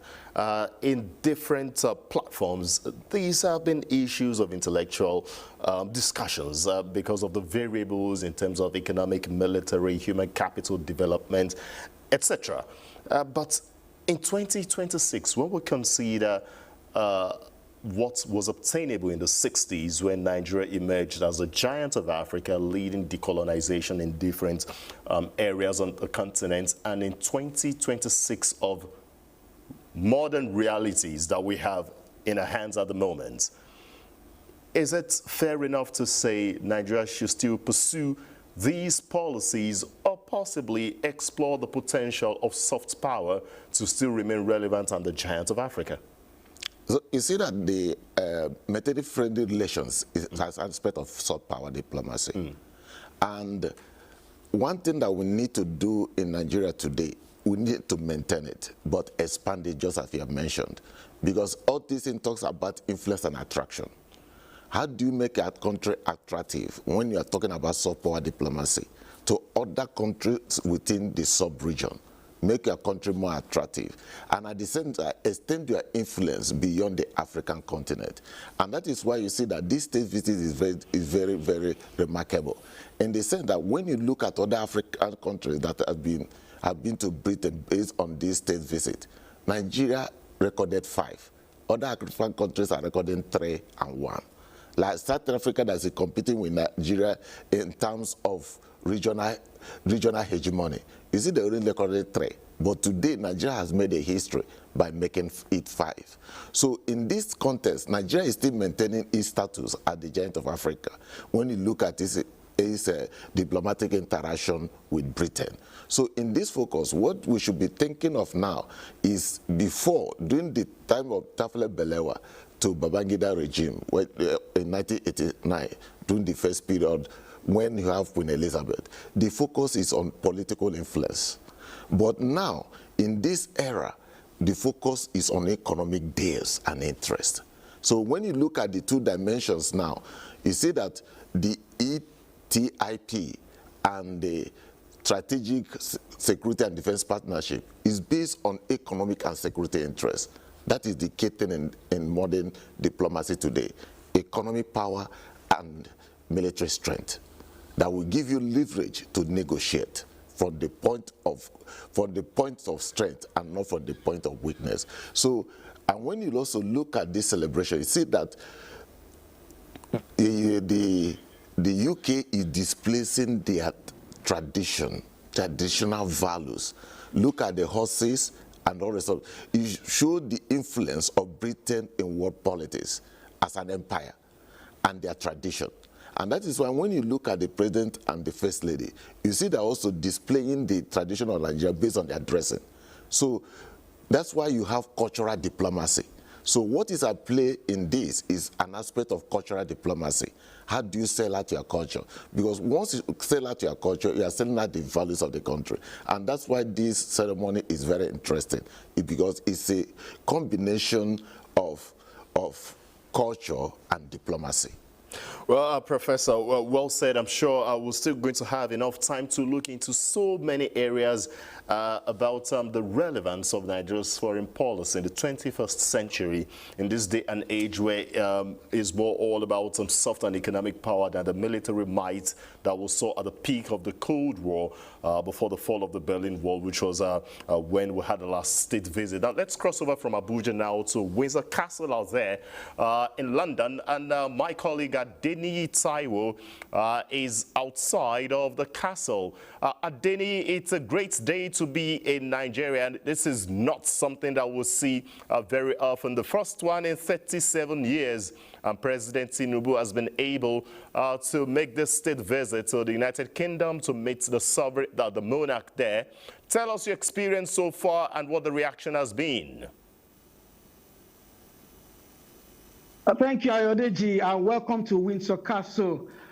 It's about a few minutes to, 1 local time here. And I mean, within the space of how many hours, it's been a very busy day for Nigeria's first family, who earlier today was, met with the Prince and Princess of Wales at their suites down at Fairmont Hotel. And since then, I mean, the ceremony has commenced with a car procession from his suite, to Datchet Road, where he met with the King and Queen, with King Charles III and his Queen.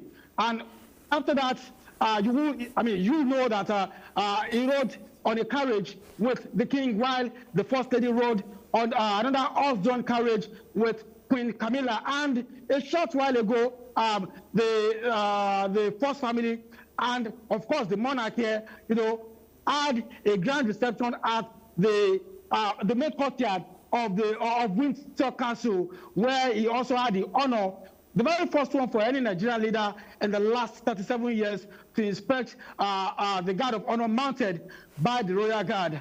That ceremony has been concluded, and for now, Nigeria's president and his queen have joined the king, to go into the white drawing room, where I learned that there will be exchange of gifts. I mean, after that, a lot of activities have been lined up for today, including an inspection of the inspection of the royal. There is a name for it. Well, artifacts, in the Royal Museum are kept, where also artifacts that has to do with Nigeria. You remember the fact that Nigeria once was a colony to Britain. So artifacts in the Royal Museum will be inspected by the Nigerian leader and his wife. So, like I said, a lot is happening today, and from all I've seen, it's been an historic one. I mean, honor going to Nigeria, the beauty, glory of Britain on display for the pleasure of the Nigeria's first family. So it's a 2-day visit, and it is on at full speed right now. So we expect that the president, who is looking so fit and healthy after having a nice rest overnight, will go through all this. And of course, it is not going to be a tea party. We have a delegation from Nigeria, a strong delegation, apart from the president, who are here to do business. So, like I said, it's not going to be a tea party. Bilateral agreements are going to be signed. New ones are going to be initiated, all for the mutual benefit of Nigeria and the United Kingdom. So we are here, and the sense is a bit surreal. The beauty of Windsor Castle, open to all to see, and the president having access to all these places, being taken through them. It's a big one for Nigeria. Ayodeji. All right, Adeni, I want to ask you 2 questions. You covered the First Lady, and we saw during the reception there the work by First Lady Oluremi Tinubu and Queen Camilla. earlier we're discussing about the issue of soft power and, of course, what this particular visit will do to different projects of the First Lady. We've seen her in the issue of tackling tuberculosis, the girl-child education, giving women hope and representation in different stratas of the society. That's the first question. Now, the second question is, you were part of the advance party to the United Kingdom in London, and there were different reactions that we saw you sent back home. Tell us what your experience has been as well in the last 2 days. Okay, I have to take you back. Ask you to run that second question by me. But let me answer your first question, talking about Nigeria's First Lady, Oluremi Tinubu, who we all know has been a strong force, for this administration. She is engaging across a continent for the benefit of Nigeria. I talked about soft power. The First Lady is known to, to be busy with that. To be good at that, rather. And I imagine that having the air of Queen Camilla, all our attention will be geared towards that, how to promote education in Nigeria, how to promote health, how to promote, the welfare of those who are considered as, vulnerable in Nigeria. So for Nigerian women, I'd like to say that their interest is well represented here, during this visit. They can be rest assured that a lot, in terms of intervention, a lot in terms of, intervention, will be coming to Nigeria as a result of this visit. Now, to your second question, I think I have a faint idea of what you're saying, talking about my experience here.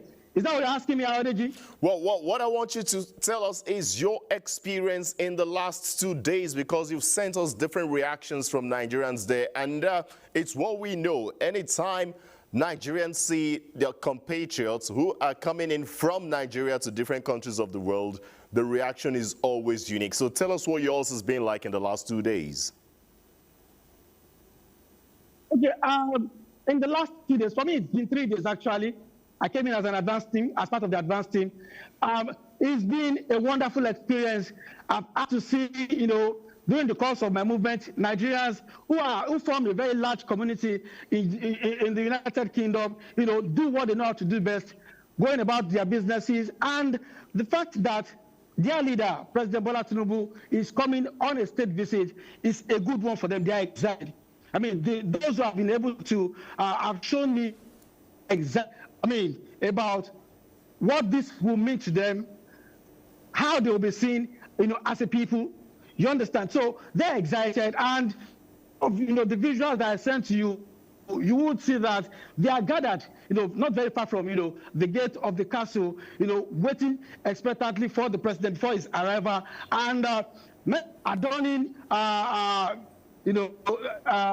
attires that reflect, their citizenship as a member of the Nigerian community. And I think, from my, outreach, you can see that I join, in also celebrating the fact that we are Nigerians and we are unique, in terms of our culture, in terms of our worldview, in terms of what we do to promote peace all over the world. So for us here at Windsor, it's been a great one. Well, Adeniyi, before you round off this discussion, I'm sure we'll still join you in the course of this transmission. I want you to speak particularly on one area of interest. That was the strategic engagement between the Minister of Information on social media and content creators in the UK on the need to positively project the image of Nigeria and Nigerians. Tell me more about that.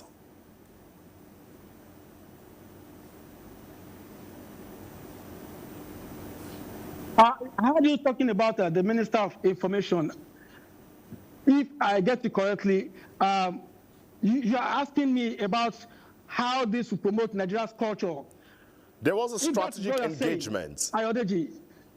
Now, Adeniyi, there was a strategic engagement between the Minister of Information and National Orientation and social media and content creators in the UK on the need to positively project the image of Nigerians. Tell us more about that. Okay.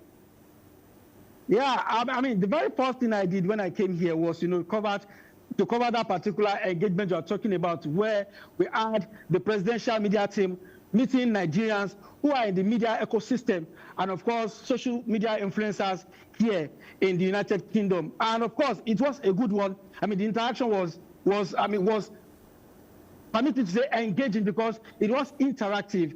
And the main desire of the presidential team was to let Nigerians who are, in the media ecosystem here realize that they have a part to play in ensuring that an accurate narrative, positive narrative about their own country is being spread here, using their platform in the United Kingdom. And like I said, he was able to tell what the present federal government is doing in the area of agriculture, in the area of education, of course, taking care of, widening the social safety net and all that. So he, along with other members of his team, were able to answer their questions and, of course, get their buy-in to ensure that Nigeria is projected the right way. I mean, you know that the government has done so much when you talk about innovation, when you talk about innovation and other areas. So, it's a very good one. Adeni, I'd like to thank you for your contribution. It's been, it's good enough to know that you are actually there to give us real-time information and developments on the state visits of President Bola Tinubu and First Lady Oluremi Tinubu. So, keep living by the Citizens Code. I'm sure we'll connect with you before the end of today. Adeni Itaiwo, thanks for your time. Of course. Now, elsewhere, President Bola Tinubu's visit to the United Kingdom is placing renewed focus on the development partnership between the UK and Nigeria, as both countries seek to deepen cooperation in trade, investment and economic reforms. The engagement is expected to strengthen ongoing programs coordinated by the UK Foreign, Commonwealth and Development Office to support governance reforms, climate resilience and job creation across the country. Let's join correspondent Musa Abubakar for this report. For decades, the partnership between Nigeria and the United Kingdom has grown beyond diplomacy into a development alliance shaping economic growth and social progress. We already have a strategic partnership which covers different sectors. We're also looking at opportunities in digital technology, in IT, in the startup ecosystem. So particularly business process outsourcing, we see it as a solution to migration. Between 2015 and 2022, the UK committed about £1.96 billion in development support to Nigeria, funding programs that strengthen institutions, expand education, and create economic opportunities. Working through the UK Foreign, Commonwealth and Development Office, both countries continue to implement initiatives that touch millions of lives. In 2024, the partnership deepened with £272.6 million in new agreements, targeting governance reforms, climate resilience, and critical infrastructure. Economic cooperation is also expanding, with investments from British International Investment supporting agriculture, energy, and small businesses, while bilateral trade between the two countries now exceeds £7 billion annually. From farms to classrooms, the impact is growing. UK-backed agricultural programs are supporting 3.79 million farmers, while education initiatives have helped over 8 million Nigerian children access better learning opportunities. Health programs are also strengthening Nigeria's response to diseases such as malaria, tuberculosis, and HIV/AIDS. With billions invested and millions reached, the partnership between Nigeria and the United Kingdom continues to build pathways towards sustainable growth and shared prosperity.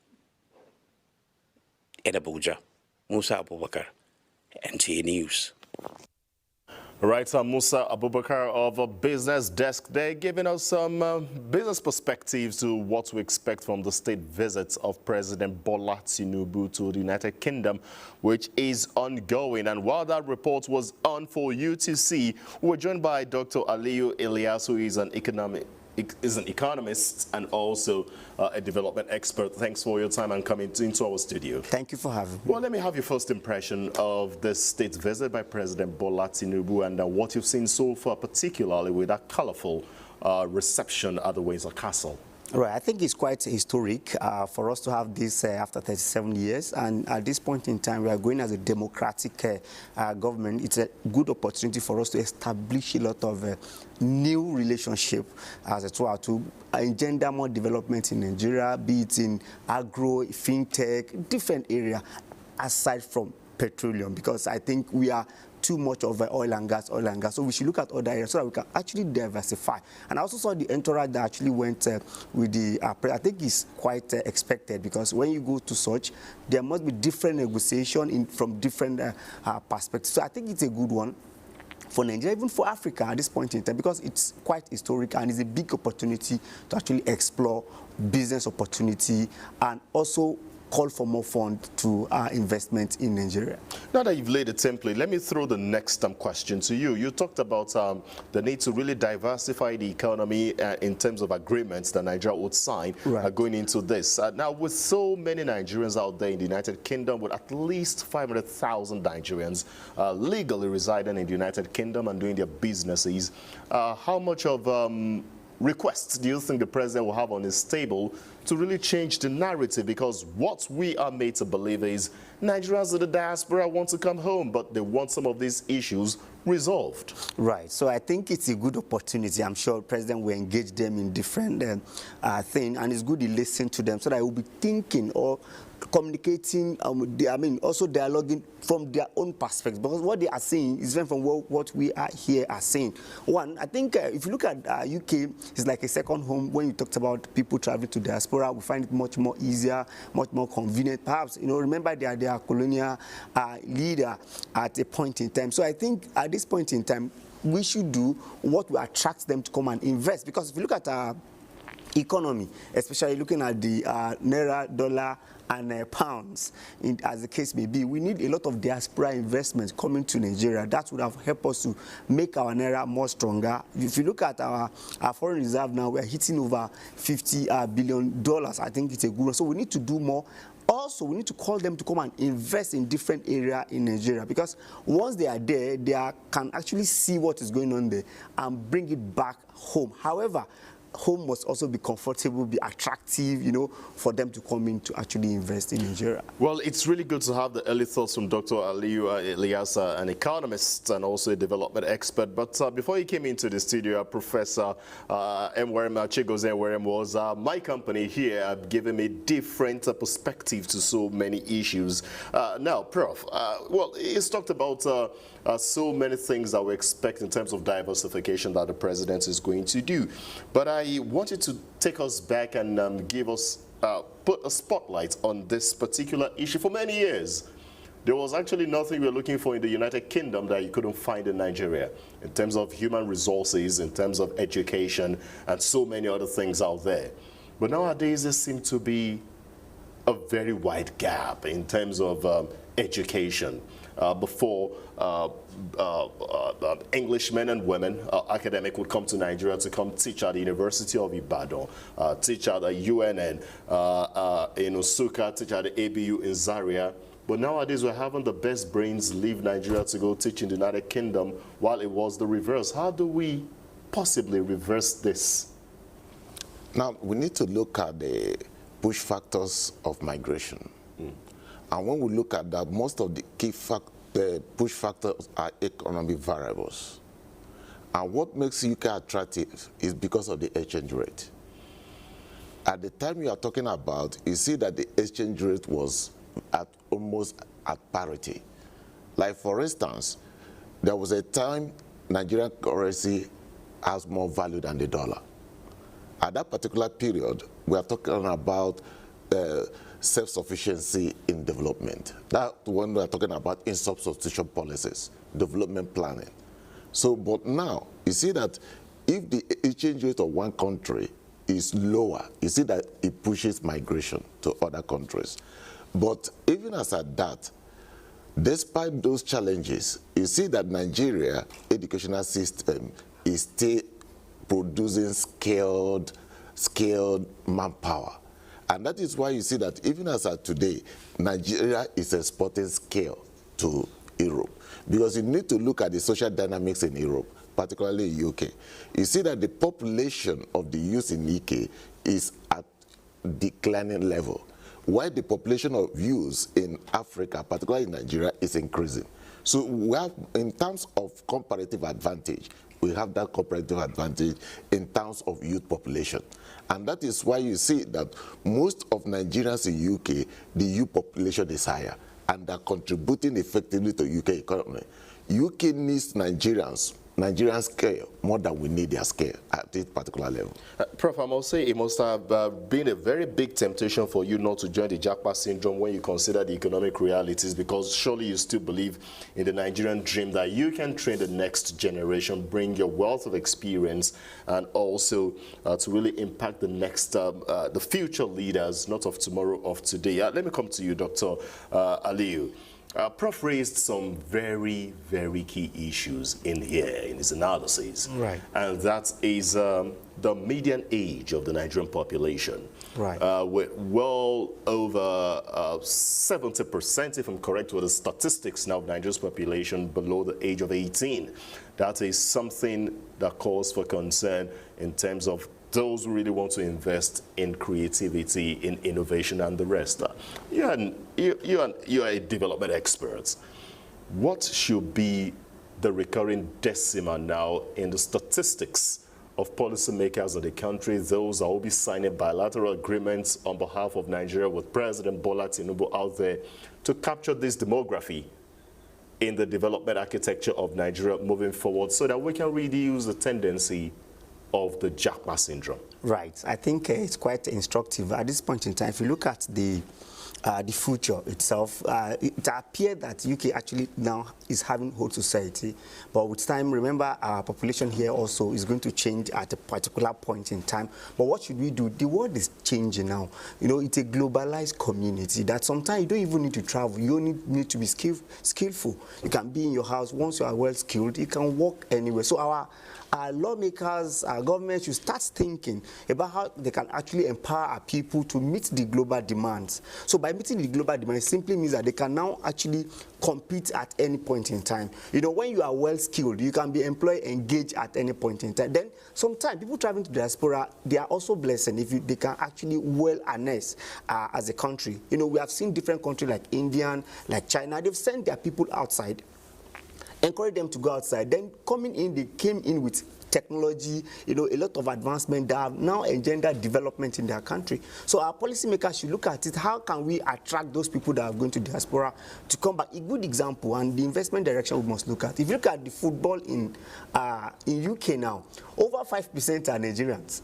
So that's actually give us opportunity that you can now call on UK. Can you come to invest more into our local football? You remember a lot of employment can also come in that area. So, and most of our youth there also that are playing can also come back to have their football academy. And by so doing, they can actually be more invested. So it's an advantage that we have a youth population that actually travel out. We should also look at how they can benefit the country. So the policymakers should design a policy framework that will make them that all those people that have actually traveled will find reason to contribute back home to Nigeria. Now, one key thing that struck me there is the sports economy of the United Kingdom. Right. Well, possibly when they would return from this trip, it will be domesticated, and maybe at a different fora would see maybe the National Sports Commission get involved in different agreements. But the sports economy stands big because it's a key contributor to the GDP of the United Kingdom. And perhaps not on the priority list at the moment because there's so many other issues that take over the high political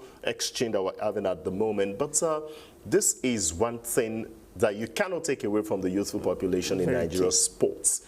And nowadays, when things are going scientific, it's just proper that sports must play a central role in youth empowerment and, of course, economic development. Right. So we must not start looking at it from a federal government perspective every time. You know, a state can decide that, yes, I recall there's a particular state in the East who actually went to Real Madrid, have a particular agreement. So it could be a state-oriented that, okay, in my own state, this is the economy part of where I actually want to look at. I want to sign an agreement with a particular club in UK so that they can actually have academy here and we can actually export people, take people there to play and invest back. So we must start looking at it from different perspectives. You know, that's why I said we must take our mind off oil and gas, because that seems to dominate everything. You can look at education, you can look at agro, you can look at fintech. Another one is the port. If you look at UK, their major strength is in the port. You know, if you look at their port, they are scientific, they have the technology. Our major problem in Nigeria that is even reducing our development is the problem of supply chain. And supply chain starts from that port. So if we can leverage on their technology, leverage on how they actually use our fintech to actually, you know, harness opportunity in the port authority, it will open a lot of vista of opportunity for Nigeria. So we must not say it's only political. We must not say it's only oil and gas. We need to look at other areas. We have cocoa, we have sesame, all these agro products can especially finish, food as well. Remember, the population of Nigerians in UK consume Nigerian food mostly. So we can actually have that agreement that will enable us to actually export this, our food, by extension to be culture as well. Prof, we've seen different testimonies from Nigerians out there in the United Kingdom. Most times it's quite hilarious when you take a look at it. Like, so you say you want to come to the United Kingdom, but a wrap of fufu is going for £2. And when you put that comparatively to what we have in Nigeria, that will actually buy you something substantial to even feed the minimum 2-3 people who want to eat, but that can only get you a wrap. Now, we have the local production on a large scale in different parts of the country. Now, how do we standardize production so that it meets international export standards and then they are received in these countries? Or how do we even export the production hub to different countries and then improve the value of life and consumption for what most Nigerians out there crave for? Now, let me just emphasize on certain issues. You see that since history, Africa has been exporting labor and skilled labor to Europe. They are dependent on Africa for skilled labor. When you look at the pre-colonial era, during the time of slavery, you see that they call them slaves, but they are skilled laborers. It's not slaves. Those slaves are a narrative in international politics. It's just a narrative to downplay the issue of the value of such labor. But you see that in that time, they have been exporting skilled labor to Europe. And the trajectory is still there till today. We are still exporting. They call it Japa syndrome. But it's still an export of skilled labor. So what this visit should do is to streamline it, because the demand will always be there for African skilled labor, particularly Nigerians. So the government needs to streamline it in a way that this should be controlled by a commission whereby the value of those Nigerian skilled labor will be higher. Because if you allow them to go there on their individual basis, you see that the wages will be low. We're saying that we're having a sort of repatriation of all those wages, yes, back to Nigeria. But they say when government has streamlined, it will be a sort of fact that the wages of skilled labor going out of Nigeria will be high. Other countries are doing it because export is not only material things, you export services. So our strength now is the export of services, skilled labor to them. So we need to streamline it and make comparative advantage out of it. Then on the issue of other variables that you are just emphasized on, you see that the government can leverage on this to bring more technology into it. Like for instance, you say that the issue of fufu is at a higher price in UK. That shows you there is demand for it. What Nigeria needs to do now is to develop its agricultural agricultural potential and add technology to it and export. So whenever there is high price of your goods overseas, that shows you that the demand is high. Because if the demand is low, you see that the price will be low. So what Nigeria should be doing now is that we need to put in more technology into it. And we have youth in the universities, the one that have graduated, the one that are in the university. You have a lot of this research. That is why there is need for government to collaborate with the academia in order to bring out this research. The research is all existing in Nigeria. What it needs is a push from the system. And once you push it, you see that we'll be exporting some of these things to other countries, not only in UK. In US, there's high demand for it. So you export it to other countries and you bring about exchange rate and strengthen the naira. Just like he mentioned, Doctor mentioned, you don't need to focus on only oil and gas. All these things are areas that Nigeria can diversify and bring in more desired revenue and investment. We're gradually rounding off this discussion. Dr. Aliyu, when the president came on board in 2023, he made it clear 8 key presidential priority areas, and one of it would be the digital economy. And for most of the ministries, departments and agencies under the Ministry of Communication, Innovation and Digital Economy, they've talked about digital skills for the youthful population in Nigeria and even the adult population, because when you export services, you become valuable, and the target is to make Nigeria a net exporter of digital services globally. With these state visits, how do you put that side by side with Nigeria's preparedness for this opportunity that might come out from these visits? Right, still very, very big opportunity. Right, I want us to even look at it from this premise. Remember, Nigeria is so concerned about our fiscal policy, monetary policy, and our trade policy is actually suffering. It is through this trade policy that you can now bring all this area you're talking about. Remember, when we say technology, when we say digital technology, it does not apply to fintech only. It moves around agriculture, manufacturing, mining. Education everywhere. Health. So these are the areas we need to explore more. So we must look at that area, and actually people are empowered already. The opportunity is just the problem. So, and what do we now do? Recall, even during the president, before this president, there was a initiation of different hub. If you recall, there is hub. I remember too in this Abuja, in other states. What are they doing? They are giving people more capacity. I can tell you those. The spirit is going down now. So we need to increase more so that we can now say segment people, digital knowledge in commerce, digital knowledge in marine, digital knowledge in, so that even trade, remember, even people don't know that even in agriculture, when digital comes into agriculture, it makes it much more. You can now sell across the country. So I think there should be focus on that area, and we can also collaborate. Remember, UK as a country focus more on digital and more so on services. So we can leverage and have a partnership in that area to increase our people's capacity. Well, it's interesting conversation as we have this day to remember for many Nigerians. The first in 37 years, President Bola Tinubu and First Lady Oluremi Tinubu making a state visit to the United Kingdom. As we round off conversation in the studio for this special broadcast, I have to like your concluding thoughts. Let me start with you, Prof. It's a day we would not forget anytime soon. But for us to remember it for many years to come, the outcomes must be very impactful on the people. Tell us about that, your concluding thoughts. I think what we should focus on this visit is that diplomacy is dynamic. It's a dynamic mechanism through which you achieve your interests.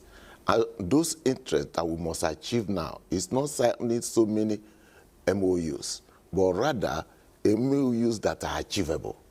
And that is my own advice to the government. You should look at those interests that are achievable within the shortest possible time. And that is what diplomacy is all about, outcomes and effects. And on a quick one, also tell us what you'll be expecting in terms of security and defense cooperation to tackle the security challenges that we're having.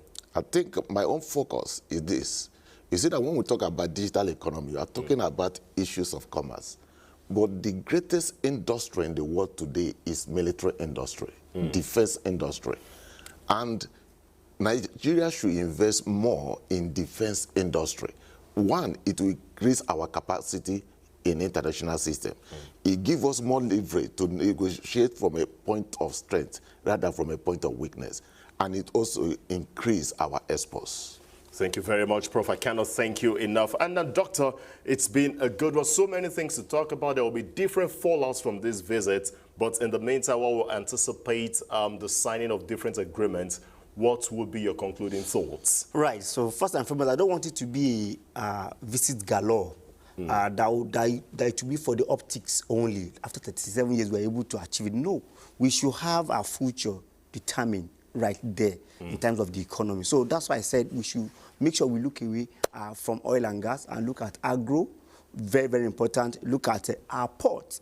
It's a big issue because if you look at the supply chain problem we are having, that's why we are not moving at the level we are supposed to move. So I think government should also focus at the age, demography. So when you are thinking or you are signing an MOU, be considering people, the population you have, and how they can leverage and take advantage of it. And also let our president encourage those youth out there to come back to invest in Nigeria. Man, that's just well summarized and well captured. I'd like to thank you so much, Dr. Aliyu Elias. You're an economist and a development expert. Thanks for your time for coming on this special broadcast of President Bola Tinubu's state visit to the United Kingdom. We thank you for your time. Thank you for having me.